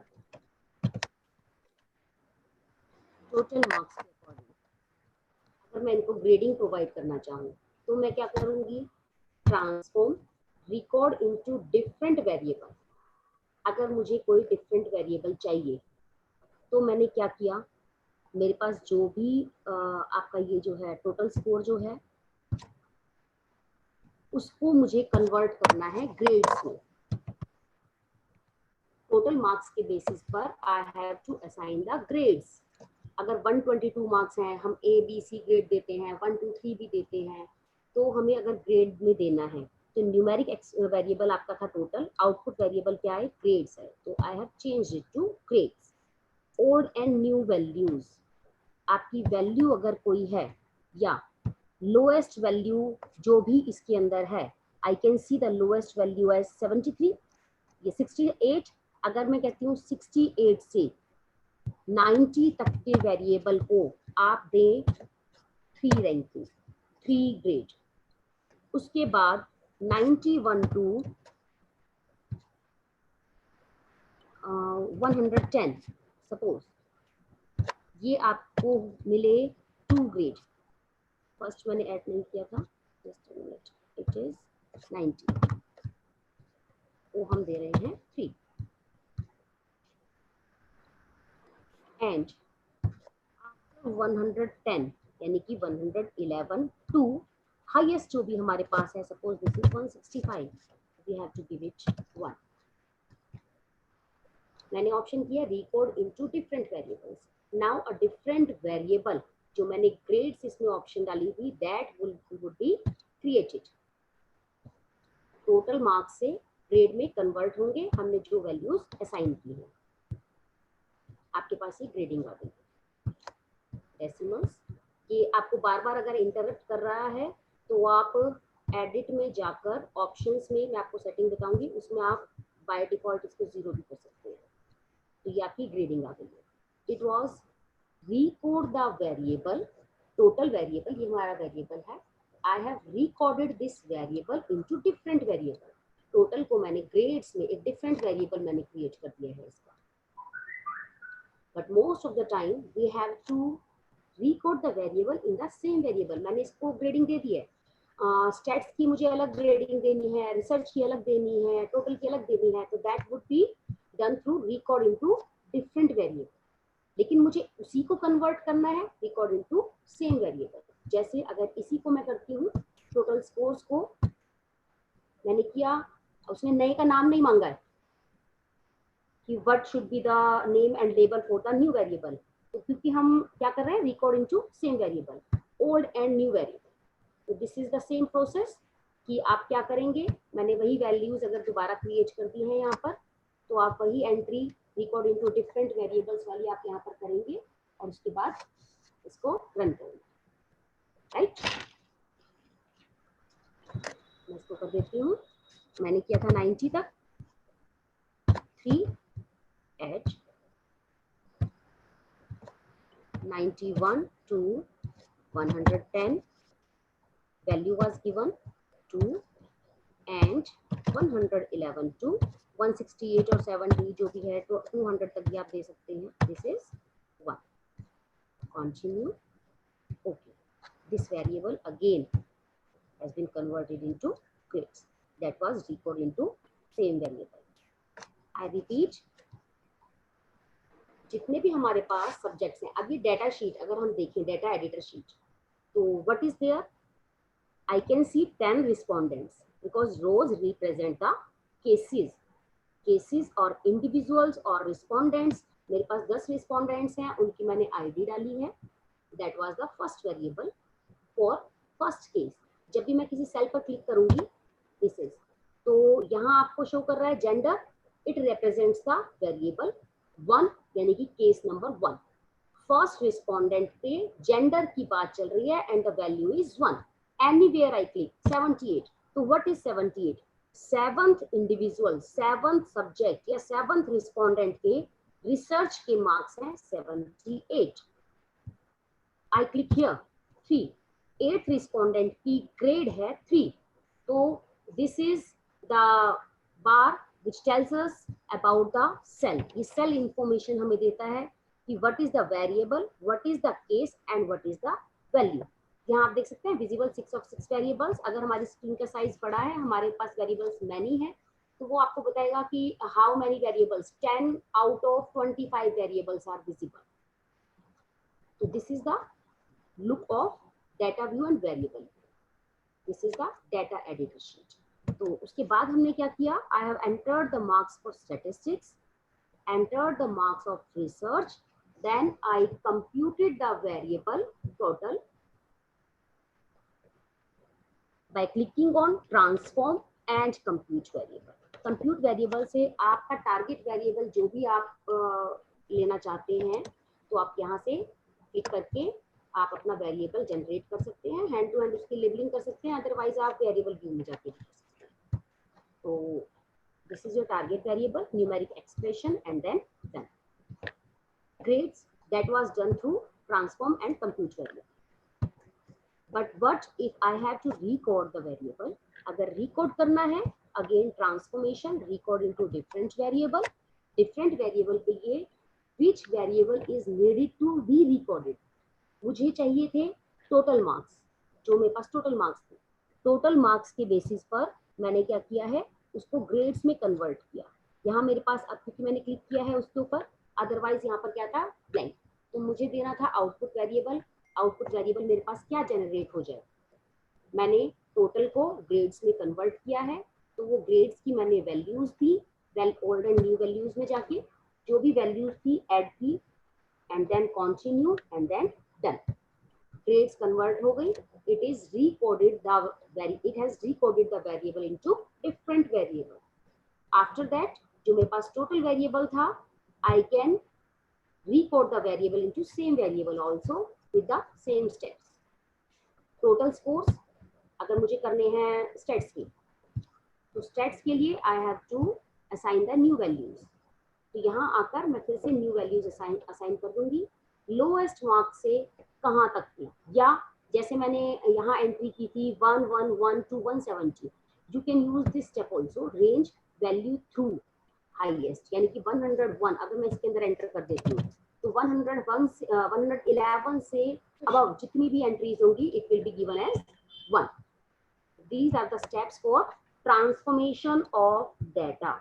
आप कोई भी डाटा को ट्रांसफॉर्म करके एक नया वेरिएबल क्रिएट कर रहे हैं, उसको रिकॉर्ड कर रहे हैं सेम वेरिएबल में या डिफरेंट वेरिएबल में. These steps are followed to enter the data. हम कैसे डाटा एंट्री करते हैं, यहाँ तक अगर क्लियर है तो प्लीज कोई मुझे आंसर करे. This is clear, Dr. Mandla. You can go ahead. If there is any query, ma'am, please let me know so that I continue. Sushant, you can please tell her the queries if there are any.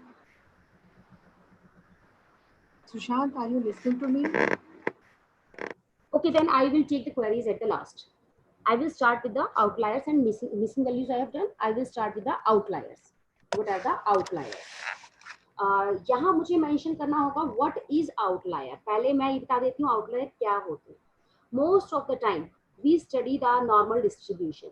कि normally distributed हमारे पास population है, उसके ऊपर हम काम कर रहे हैं. What is the general trend of stock market? तो generally लोगों की क्या behavior है. हमेशा हम जनरली ही डाटा पर काम नहीं करते, हम लोग उन डाटा पर भी काम करते हैं. जैसे कि अगर मैं यह बात करूं एनालाइज में जाकर डिस्क्रिप्टिव की, यहाँ से आपको बहुत अच्छे से क्लियर होगा. मैं डिस्क्रिप्टिव चाहती हूँ किसके, अपने स्टेट्स के मार्क्स के. ठीक है, मैंने स्टेट्स के मार्क्स, मैं दोबारा रिपीट कर देती हूँ, मैं क्या कर रही हूँ, एनालाइज कर रही हूँ, क्या डिस्क्रिप्टिव स्टेट्स चाह रही हूँ अपने स्टेट्स के मार्क्स की.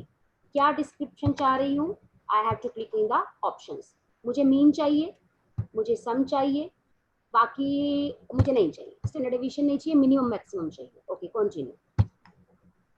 मैंने इसको कंटिन्यू किया. Now the output sheet is here. मेरे पास शीट आ गई है. इसमें ये देखिए, ये आउटपुट एडिटर शीट है. This sheet was data editor sheet. Window जो है, आप यही विंडो पर जाकर आउटपुट शीट पर, ये आउटपुट एडिटर है, ये आपका डाटा एडिटर है. जो भी हम डाटा एंटर करते हैं it is done in the data editor window. अगर मुझे कोई आउटपुट देखना है तो आउटपुट एडिटर. आउटपुट एडिटर में डिस्क्रिप्टिव्स, यहाँ हमें डिस्क्रिप्टिव्स चाहिए. डिस्क्रिप्टिव स्टैट्स कहाँ है, ये रहा. तो मैंने देखा n is 10. ठीक है, minimum value is 12 and maximum value is 99 and the sum of all the marks is 429 and mean is 429 divided by 10, 42.90. This is the mean. But what if one of the mark is 200 or 300 I have marked. जब मैं entry कर रही थी तो most of the time I was entering 3 digits. तो ये गलती कई बार हम कर देते हैं. तो इसका क्या इम्पैक्ट होगा, अगर इसका इम्पैक्ट मुझे देखना है, एनालाइज में मैंने देखा descriptive, again the stats. Okay, अब ये देखिए, ये दोनों table. Firstly the mean was 42.90. मैंने एक डाटा चेंज किया, maximum was 99, now the 300. This is the maximum marks. ठीक है, और क्योंकि मैंने 12 वाले को 300 कर दिया, अगर तो मिनिमम भी चेंज हो गया है, मैक्सिमम भी चेंज हो गया है. And mean is drastically change. तो एक डाटा ने 300 ने सब कुछ हमारा मिसमैनेज कर दिया या कुछ एक नई इंफॉर्मेशन हमें दी है। ये जो भी हमारे पास डाटा सेट होते हैं दे हैव अ स्टोरी, इनके पीछे एक स्टोरी है। तो यहाँ जो 300 हमारे पास डाटा आ गया है, तो अब हमें क्या करना है इस डाटा का, ये डाटा हमारा आउटलायर है, जो नॉर्मली जो भी डिस्ट्रीब्यूटेड है, नॉर्मल ट्रेंड है, उससे हटकर एक डाटा है, this is called the outlier. तो ये तो हमारे पास 10 का डाटा था, हमने बड़ी इजीली आइडेंटिफाई कर लिया। लेकिन if we have a large amount of data या बिग डाटा की अगर हम बात करें, तो most of the time we have to study this outlier. हम एक जनरल ट्रेंड अगर निकालते हैं तो इस आउटलायर को ट्रिम करके, यानी कि अगर हमारा नॉर्मली डिस्ट्रीब्यूशन कर्व है, या मैं आपको बताती हूँ एनालाइज में जाके आप क्या करेंगे। सबसे पहले तो आपको मैं बता देती हूँ 300 जो हमारा आउटलायर है, हम उसको डिटेक्ट कैसे करेंगे। डिटेक्ट करने के लिए एनालाइज में जाइए आप, descriptive stats and explore. Explore में मैं गई, ये मेरे स्टैट्स के मार्क्स हैं। इसके लिए आप स्टैटिस्टिक्स चाहते हैं या प्लॉट्स चाहते हैं या दोनों चाहते हैं, आप प्लॉट से देखकर आइडेंटिफाई कर सकते हैं या बोथ, आप जैसे भी कंफर्टेबल हैं आप उसको कीजिए। प्लॉट्स जब मैं देख रही हूँ इसके,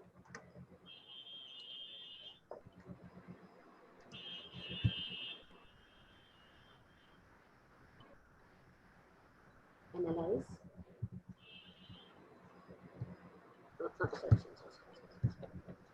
एनालाइज, डिस्क्रिप्टिव, एक्सप्लोर,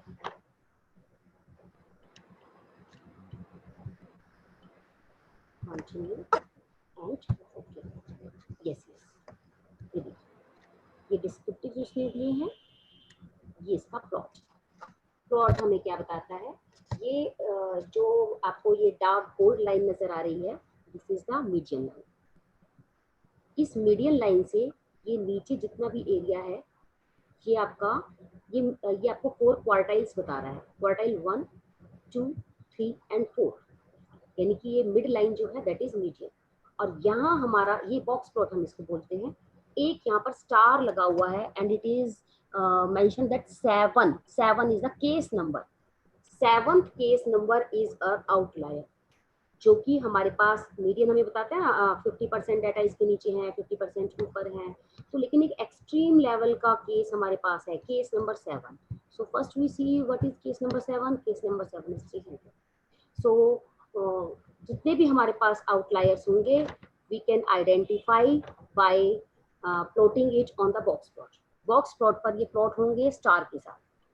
तो अगर यहाँ पर हमारी जितनी भी वैल्यूज आ जाती हैं, ये जरूरी नहीं है कि ऊपर ही होंगी, ये आपके पास नीचे भी वैल्यूज हो सकती हैं, मिनिमम से नीचे जा सकती, जो हमारी बिल्कुल मिनिमम वैल्यू होगी that can also be a outlier. तो आउटलायर हम आइडेंटिफाई करने के लिए क्या करेंगे, go to analyze, descriptive stats, explore and then we have to see the plots. Plot value हमें देखनी है, तो हमने प्लॉट वैल्यू देखी, उसके अंदर क्या आया कि एक extreme case with the star, and this is not the value, this is the case number. ये वैल्यू नहीं है, वैल्यू हम देखेंगे क्या है। हमने देखा what is the case number 7 is 300, तो 300 इज द आउटलायर। ये हम आइडेंटिफाई क्यों कर रहे हैं, it depends on your studies. आपके स्टडी पे डिपेंड करता है कि आपको आउटलायर को हटाकर, यानी कि अगर हम इस वैल्यू को, मैं मिसिंग वैल्यू में भी डाल सकती हूँ कि अगर ये वैल्यू आ जाती है 300, मैंने वेरिएबल में जाके बोला कि अगर 300 कोई वैल्यू है तो उसको मिसिंग वैल्यू ले ले। यहाँ मैंने मेंशन कर दिया कि दिस इज 300, मैंने इसको मिसिंग वैल्यू में ले दिया। ओके, तो उसके बाद क्या हुआ, जब भी मैं एनालाइज करूंगी डिस्क्रिप्टिव स्टैट्स के मार्क्स, ओके, अब देखिए उन्होंने कितने डाटा पर काम किया, एक मिसिंग वैल्यू को हटा दिया है, बाकी 9 डाटा का मीन क्या है 46.33, that is near about the same value that I have for the very first time. जो सबसे पहले मैंने वैल्यू ली थी 47 पॉइंट समथिंग, ये 42.97। ये मैं स्क्रॉल कर रही हूँ इतना ज़्यादा, आप चाहें तो जो भी मैंने एनालाइज किया है ये सब आपको यहाँ पर मिल सकता है। ये रहा आपका जो 71.70, इससे पहले हमारा मीन था 42.90, और अब जो हमारा मीन आया है, जो मैंने आउटलायर को रिमूव किया है, तो नाउ इट इज 46.33 सॉरी। तो what is the work done by outlier? Outlier ने क्या काम किया है? सबसे पहले तो हमारा मीन, हमारा डिस्क्रिप्टिव सेट से पूरा चेंज कर दिया। तो हमें आइडेंटिफाई किया है इस आउटलायर को। अब ये डिपेंड करता है कि हमारी स्टडी आउटलायर को डिटेक्ट करके उसी पर काम करना है या आउटलायर को हटाकर बाकी वेरिएबल पे काम करना है। तो अगर आउटलायर हटा के हम बाकी पर काम कर रहे हैं तो what is the mean score in statistics. और अगर हमें ये काम करना है कि आउटलायर क्यों आया, क्या ये बहुत ज़्यादा IQ, higher IQ, more than higher IQ का बंदा है, कौन है ये, तो हमें इस कैंडिडेट पे काम करना है। Suppose there is a case study, हमें कोई केस स्टडी करनी है तो हम आउटलायर पे काम करेंगे। अगर हमें केस स्टडी नहीं करनी है, हमें जनरल ट्रेंड लेना है, तो मैंने मिसिंग वैल्यू में इसको डाला है और बाकी पर हमने इसका काम किया। This is called the outlier detection. called the outlier detection. Am I clear up to now? अगर यहाँ तक क्लियर है तो आगे हम चलते हैं। Split file, what is split file? मैंने अगर स्टेट्स के मार्क्स अभी निकाले थे तो मुझे क्या पता लगा स्टेट्स के मार्क्स में? स्टेट्स के मार्क्स में मुझे पता लगा है, डिस्क्रिप्टिव्स ने मुझे बताया है, scores in states when n is 9, I have 9 cases, individuals, respondents cases, तो 9 cases हैं जिसकी मिनिमम वैल्यू, मिनिमम स्कोर है in states 23, maximum is 99, sum is 417 and mean is this. But what if I want the scores in states on the basis of gender? Gender के basis पे मुझे पता करने हैं कि स्टेट्स में कितने मार्क्स हैं, मेल के कितने हैं, फीमेल का कितना मीन आ रहा है। तो there is a very simple reason कि हम इन दोनों के अलग अलग भी निकाल सकते हैं, बिल्कुल सिंपली। जहाँ पर 1 है उसका अलग निकाल लिया, 2 का अलग निकाल लिया। तो there is a very short cut over here कि हम क्या करेंगे, डाटा में गए, स्प्लिट फाइल, आई रिपीट, मुझे क्या करना है, जेंडर के बेसिस पर I have to calculate the mean score of stats for males and for females. तो मैंने क्या किया, data, split file. Split file करने से पहले मैं आपको ये बता देती हूँ कि हमारा स्टेटस बार है, ये हमें बताता है कि हमारी फाइल पर हम क्या रन कर रहे हैं। ठीक है, अभी तो ये बता रहा है IBM SPSS statistics processor is ready. Now this would be changed. Data में स्प्लिट फाइल, मैंने फाइल को स्प्लिट किया है। यहाँ 3 ऑप्शंस है, analyse all cases, no all cases नहीं, I have to organise output by groups. कौन से ग्रुप्स? मेरे पास जो जेंडर है उसके बेसिस पर मुझे फाइल को स्प्लिट करना है। 2 values are there, 1 and 2, 1 stands for male, 2 stands for female. तो मैंने जेंडर के बेसिस पर अपनी फाइल को स्प्लिट कर दिया है। रिपीट कर रही हूं मैं, data, go to data, split file. And now what am I doing is, firstly I was calculating the mean on the basis of all the respondents. 9 थे मेरे पास respondents और उनका mean score था 46.33. Now what I am doing is, gender के basis पर organize output by groups, gender के basis पर I am calculating the mean score again. तो मैंने सबसे पहले स्प्लिट कर दिया अपनी फाइल, तो फाइल हैज बीन स्प्लिट। अच्छा, ये आउटपुट एडिटर क्यों दिखा रहा है बार बार? क्योंकि जो भी हमारी स्क्रिप्ट, जो भी हमारा सिंटैक्स होता है, जो भी कमांड सॉफ्टवेयर ने दी है, तो वो कमांड लिखी हुई आती है, sort cases bye gender, split file separate by gender. तो दिस इज द कमांड जो आउटपुट एडिटर में आती है। तो यहाँ आपके स्टेटस में आ गया है split by gender, file split हो गई है। अब जो भी हम काम करेंगे ये जेंडर को स्प्लिट करके ही करें। अगर आपको जेंडर स्प्लिट नहीं करना है तो आपको वापस जाना पड़ेगा डाटा पर, स्प्लिट फाइल, और उसमें analyze all cases, do not create groups, but now I have to create groups. ठीक है, मैंने ग्रुप्स क्रिएट करने हैं, मुझे ग्रुप क्रिएशन की जरूरत है, तो split by gender. Now what has been done is analyze descriptive stats, then again descriptives, scores in stats. Okay,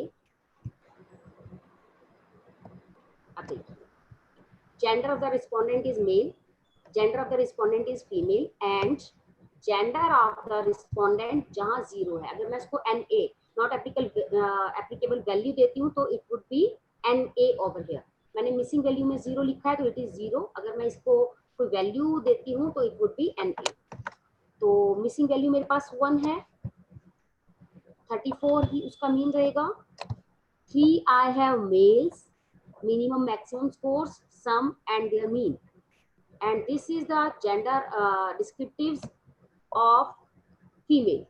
9 females are there, minimum marks are there, maximum marks are there, this is the sum and this is the mean। अब जो भी मैं analyse करूंगी that would be done on the basis of gender। So this is called splitting of file by gender। If I want to unsplit, analyze all cases। Now everything will be done on all the 9 cases, 10th is missing, right?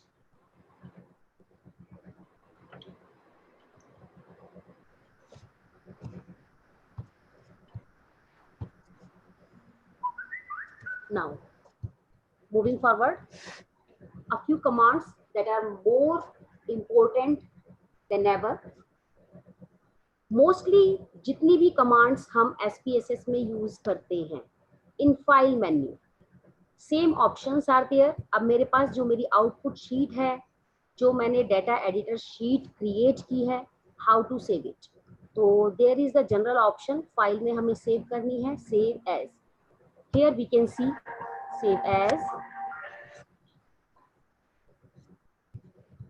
यहाँ आप देख सकते हैं, मैंने आपको first time में बताया था अभी शुरुआत में कि हम कौन कौन सी फाइल ओपन कर सकते हैं, कौन कौन सी क्रिएट कर सकते हैं। तो आपके पास CSV फाइल है, प्लेन टेक्स्ट की कोई फाइल होती है, एक्सेल की कोई फाइल है, इस तरीके से आप कोई भी फाइल क्रिएट कर सकते हैं। SPSS की फाइल STP में क्रिएट होती है। मैंने इसको क्रिएट किया, सपोज फाइल सिंपल फाइल, इसको इजीली आपका डेस्टिनेशन आप कहाँ सेव करना चाहते हैं, suppose I want to save it on desktop, तो this is simply saved. First I have to use this option save as. After that if I have to make any change in this file, अगर मैं इसके अंदर कोई भी change करती हूँ, suppose 11th respondent मैंने इसके अंदर ऐड कर दिया है, इसके मार्क्स ऐड किए हैं, तो उसके बाद मैं इसको हैंड टू हैंड सेव कर लूँगी, सेव। तो this is the general command save as and save. Excel की मोस्टली इसमें कमांड्स हैं फाइल में, जो हम जनरली किसी भी विंडो में यूज करते हैं। एक्सेल में सेम आपकी redo, undo, insert variable, insert cases, replace, go to case number, go to variable number, आप किस केस नंबर पर जाना चाहते हैं। Suppose I want to go to case number 225 but I don't have so many cases, तो अगर 8 number पर जाना है, and what should be the variable, variable मेरा होना चाहिए ID और it should be research marks, तो गो, तो रिसर्च के मार्क्स केस नंबर 8 पे अगर मैं जाना चाहती हूँ, केस नंबर 1 पर मैं जाना चाहती हूँ, दिस इज 1, रिसर्च का case number 1। Again in the edit options, मैंने आपको अभी बताया कि कई बार हमारे पास डाटा में क्या प्रॉब्लम आती है कि यहाँ पर डाटा व्यू में, वेरिएबल व्यू में मुझे एक प्रॉब्लम क्रिएट कर रहा था कि डेसिमल मुझे हमेशा 0 रखना है। किसी में अगर मुझे 2 की जरूरत पड़ेगी तो मैं उसको मैनुअली चेंज कर दूंगी। तो मैंने क्या किया, एडिट ऑप्शंस, यहाँ आपके पास सारी ऑप्शन आ जाती हैं जो आप आउटपुट एडिटर में, डाटा एडिटर में बाय डिफॉल्ट ही चाहते हैं। तो मैंने डाटा में जाकर चेंज कर दिया कि फिट आप कितनी रखें और डेसिमल प्लेसेस कितने रखें। तो अगर मेरे पास यहाँ पर कितने देखिए 2 डेसिमल प्लेसेस है, मैं इसको बाय डिफॉल्ट 0 कर देती हूँ, तो आपकी 8 की बिट क्रिएट हो जाएगी। जितने भी आप चेंजेस इसके अंदर चाहते हैं, आप जनरली कोई भी चेंज चाहते हैं कि डिस्प्ले लेबल ही करे या नेम करे, वेरिएबल लिस्ट में क्या डिस्प्ले करे, करेंसी के रिगार्डिंग आप कोई चेंज चाहते हैं, आउटपुट लेबल्स की जब भी हमारी आउटपुट शीट आए तो उसमें लेबलिंग किस तरह से हो, जो हम नेम डालते हैं या लेबल डालते हैं। नेम मैंने डाला आईडी और लेबल मैंने डाला आईडी ऑफ द रिस्पोंडेंट।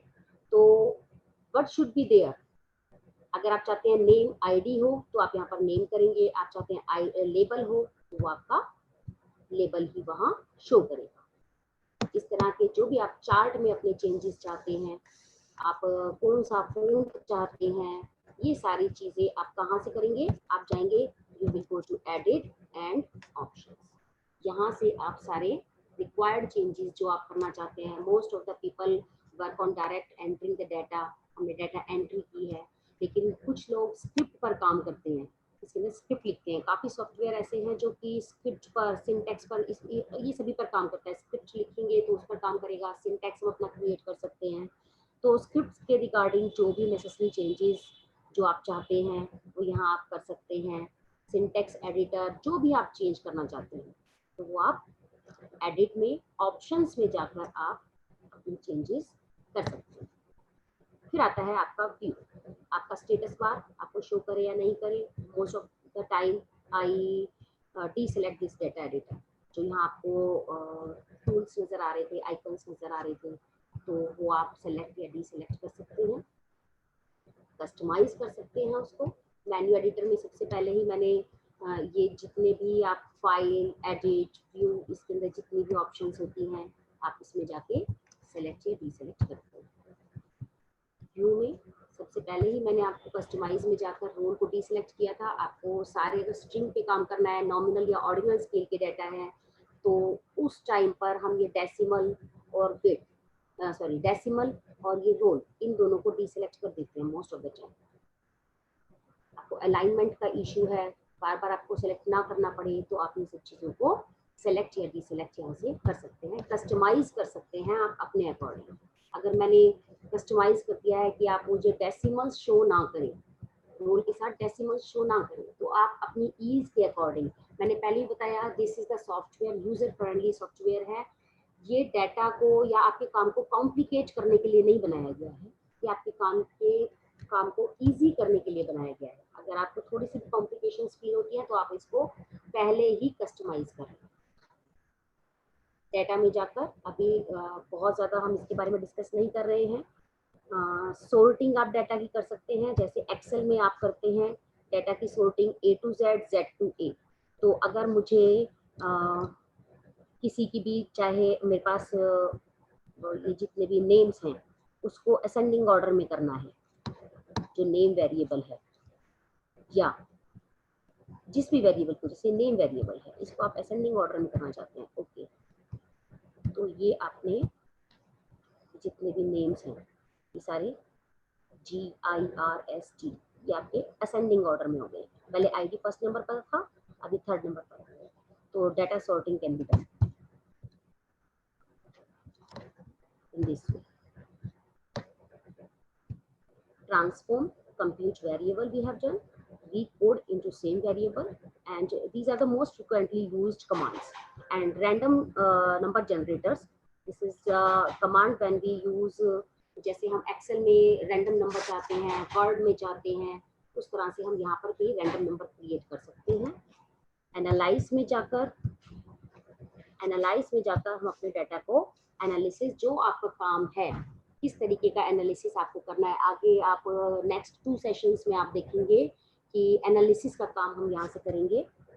तो एनालाइज में जाकर ये डिस्क्रिप्टिव्स, आपको कोई टेबल क्रिएट करनी है, कस्टम टेबल, कोरिलेशन, रिग्रेशन का काम हम यहाँ से कर सकते हैं।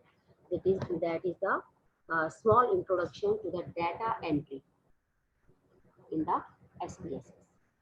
If we talk about the data editing की बात करते हैं तो हम डायरेक्टली जाकर भी इसके अंदर डाटा एडिट कर सकते हैं।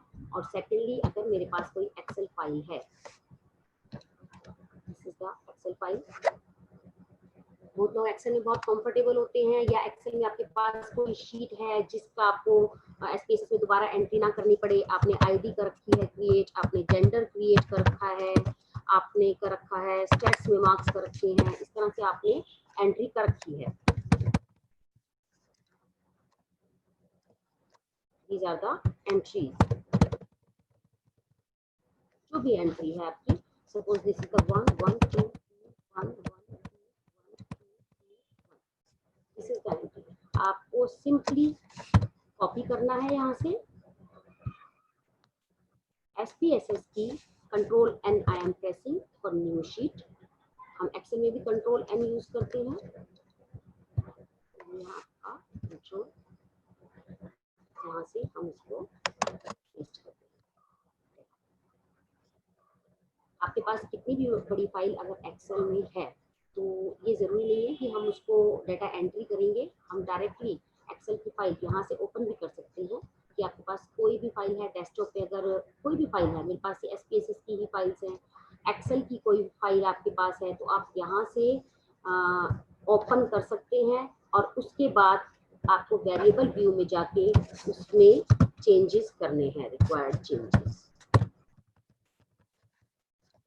दिस इज द नॉमिनल, जो भी आप चेंजेस करेंगे आप इसके अंदर रिस्पोंडेंट, जो भी आपको चेंजेस करने हैं आप इस चेंजेस के अंदर चेंजेस कर सकते हैं।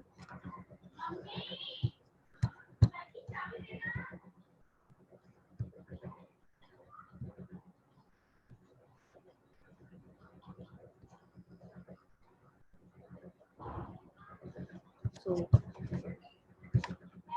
this is all about a brief introduction of SPSS. Now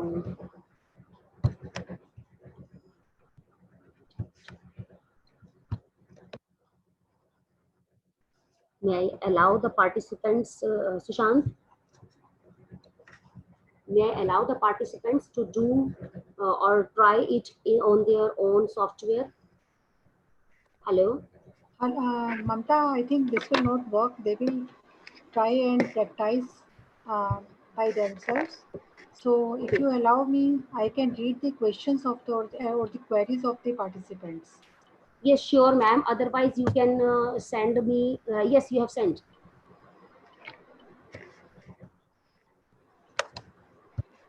Can we set missing values in more than or less than form? Yes. I'm sharing the screen again. This is my data sheet. Share. Variable view. Missing value में आपके पास एक option है, या तो missing value आपके पास नहीं है या कोई डिस्क्रीट वैल्यू है।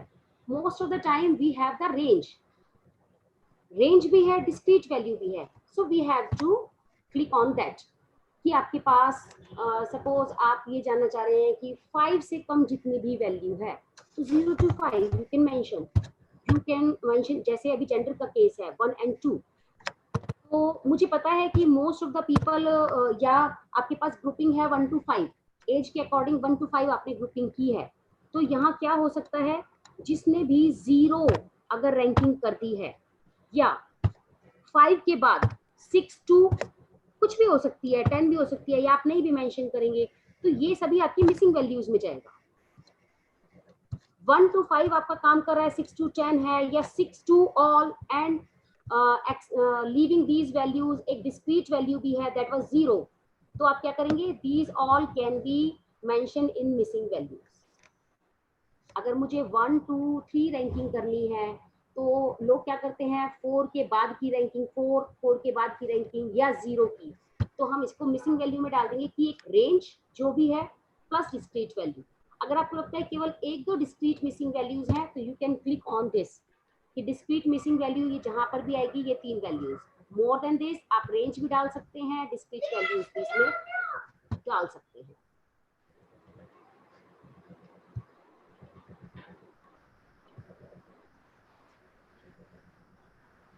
how to import file from Google Form to SPSS. Yes, this is the very interesting and good question. I was also thinking about that. ये आजकल गूगल फॉर्म का ट्रेंड बहुत अच्छा चल रहा है, जिसमें आपकी गूगल शीट क्रिएट हो जाती है. तो जैसे अभी हमने एक्सेल में किया है, हम सिंपली उसको कॉपी एंड पेस्ट भी कर सकते हैं. बैंडविड्थ शायद मैम लो आ रही है, इसलिए मैं वीडियो स्टार्ट नहीं कर पा रही हूँ, बीच बीच में फ्लक्चुएट कर रहा है, but I am here only. तो गूगल फॉर्म से जो हमारी स्प्रेडशीट क्रिएट होती है, I have personally done that within 2-3 days. I have done the same thing. तो स्प्रेडशीट जो भी आपकी क्रिएट हो रही है, that is exactly like the Excel sheet. तो आप उससे कॉपी पेस्ट भी कर सकते हैं, आप उसको इंपोर्ट, जैसे अभी हमने ओपन की ऑप्शन की थी, आप उससे भी कर सकते हैं. जब हम ओपन करते हैं किसी फाइल को, ओपन करते टाइम, जैसे अभी मैं फिर से स्क्रीन शेयर करती हूँ अपनी. स्क्रीन शेयर मैंने ओपन किया. ओपन आप क्या करना चाह रहे हैं, मैं डेस्कटॉप से करना चाह रही हूँ या जहां से भी अगर मैं कोई फाइल ओपन करना चाहती हूँ, तो वो आपकी कौन सी फाइल है. ठीक है, तो जो भी फॉर्मेट सपोर्ट करेगा आपका सॉफ्टवेयर, वो आप यहाँ से क्लिक करेंगे. और उसके बाद देखिए लोटस की डेटाबेस, जो भी डीबीएफ आपका फोल्डर है, मैंने आपको बताया, स्टैटा की, सेस की सभी फाइल्स, और कोई भी स्प्रेडशीट की है, वो आप कॉपी पेस्ट भी कर सकते हैं.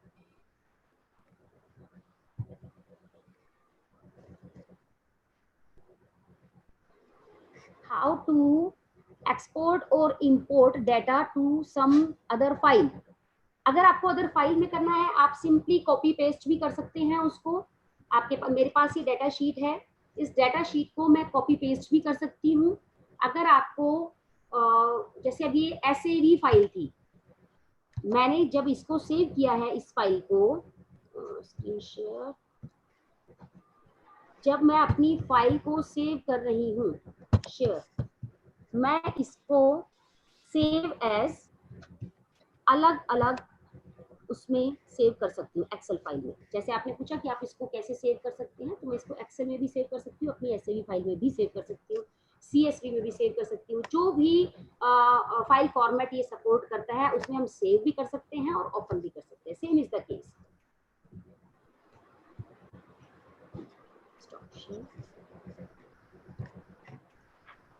Yes, any other question, ma'am? Please let me know. Yes, there is one more question. Please From forward which me. platform SPSS may be learned? This is the question from Hamia Khan. She is asking from which platform we can learn SPSS. Ma'am, I can suggest the same platform where I am meeting today. This is just the general introduction to SPSS today. Today's session is just to introduce you to the Windows and how to download the trial version of SPSS. Tomorrow session and day after tomorrow, there will be 2 sessions for SPSS only. तो आप same platform पर learn कर सकते हैं. If you have any query regarding this, तो आप mail भी कर सकते हैं. पैडा वर्कशॉप की मेल आप सभी को प्रोवाइड की गई है, तो आप उसके ऊपर अगर अपनी पोस्ट डाल देंगे, तो ऑब्वियसली आपकी प्रॉब्लम्स जो हैं, कोशिश होगी कि ये सॉल्व हो जाए. Otherwise my mail ID is mamta.commerce@ig.ac.in. Many of the books are freely available online. आप IBM SPSS की जो वेबसाइट मैंने अभी आपको दी थी, मैम स्क्रीन किसकी शेयर हो रही है? हाँ जी, आपकी स्क्रीन शेयर हो रही है madam. My screen is shareable. ये मेरी ही स्क्रीन है मैम. स्टॉप शेयर का ऑप्शन नहीं दिख रहा है मुझे अभी. Just a minute. ये मेरी स्क्रीन शो हो रही है. हाँ जी, हाँ जी. अभी आपने जीमेल का अपना लिंक बताया था. yes.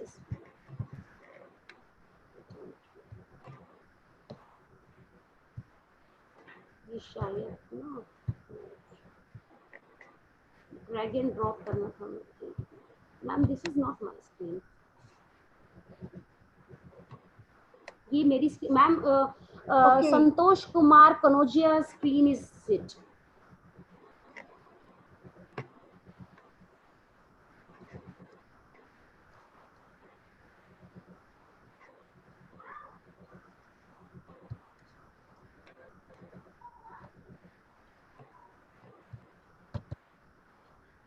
Hello. Santosh Kumar Kanodia. I'm Anobal. Please remove your screen. Otherwise, I will remove you from the group. Okay, I'm removing you from the group. I'm unable to do anything right now. Okay, I'm removing him. So then he will. No,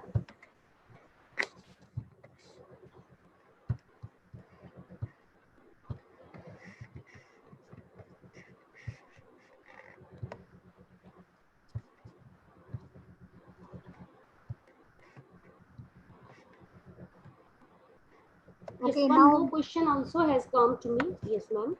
Dr. Mamta, now you can share your screen.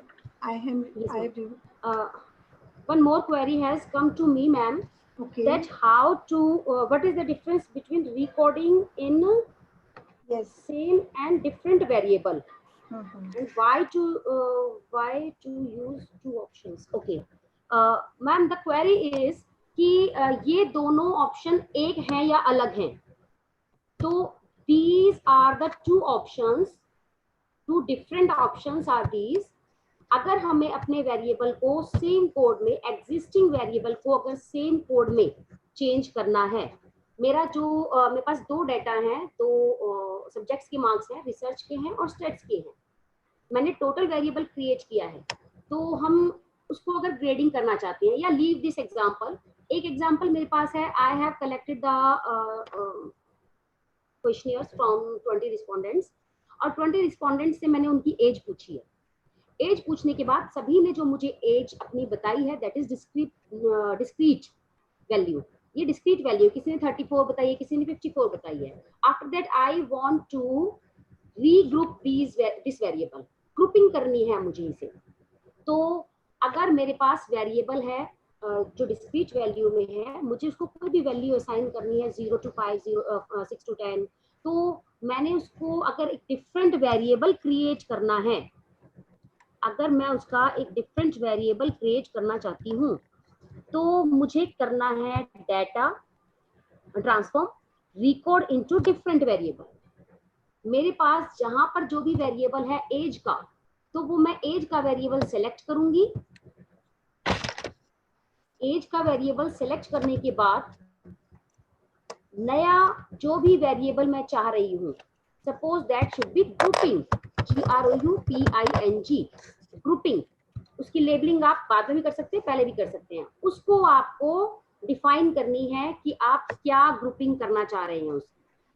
Same is the case with recording into same variable. यहाँ क्या करेगा, वो different एक variable create कर देगा grouping का यहाँ, और सेम वेरिएबल में यहाँ टोटल की ही ऑटोमेटिकली उसी वेरिएबल में उसने चेंज करके वैल्यूज दे दी हैं. तो this is the difference between record in the same variable and different variable. Different variable क्या है, उसी वेरिएबल से टोटल के मार्क्स ऐसे कैसे रहेंगे और एक डिफरेंट वेरिएबल क्रिएट हो जाएगा.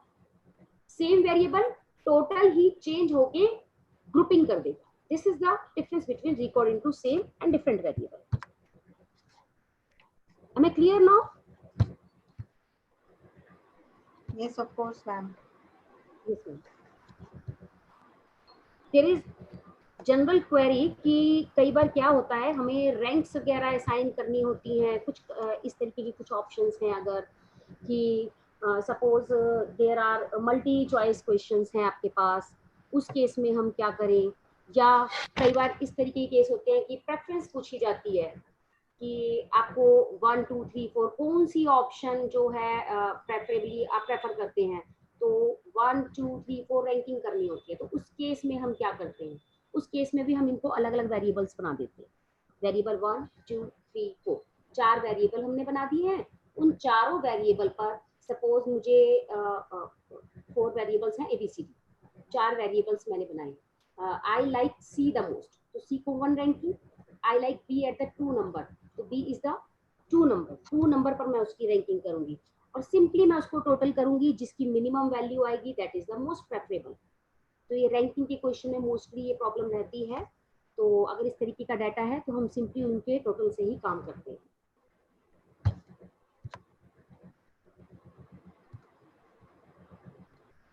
Yes ma'am. I think there is no more questions from the audience. Okay, So thank we you, can ma'am. conclude the session. Dr. Ishwar, But can we but conclude the session? still, if there is any problem regarding downloading of the software, because most of the participants have not yet downloaded the software. So if there is any problem, they can drop the post in PADA workshop or on my own mail ID mamta.commerce@igu.ac.in. तो कोई भी steps होंगे मैं उनको जरूर forward करूंगी. So thank you, ma'am. So I think, ma'am, you have explained all these aspects very clearly, and all the queries are also resolved in an efficient manner. If still there arises any problem, you're all welcome, sir. So thank you for the session, and over to you, Dr. Meera. So I'm heartily thankful to Dr. Mamta for conducting this session, and you have so very well explained all the nuances of SPSS data entry. You started with the environment of SPSS, then you told the participants how data can be entered in the SPSS, or the data can be imported from other files, Excel file also. We can simply copy and paste in the SPSS file. After that, we told about split the files, recode recode into new variable, recode into the same variable, compute variable, and other options which are used for our research purpose. So it was a great deliberation on introductory part of SPSS. I am really thankful to Dr. Mamta, and with this, I want to conclude the session. Thank you, participants, for joining us, and tomorrow we'll meet with my session on SPSS. Thank you all. Thank you, ma'am.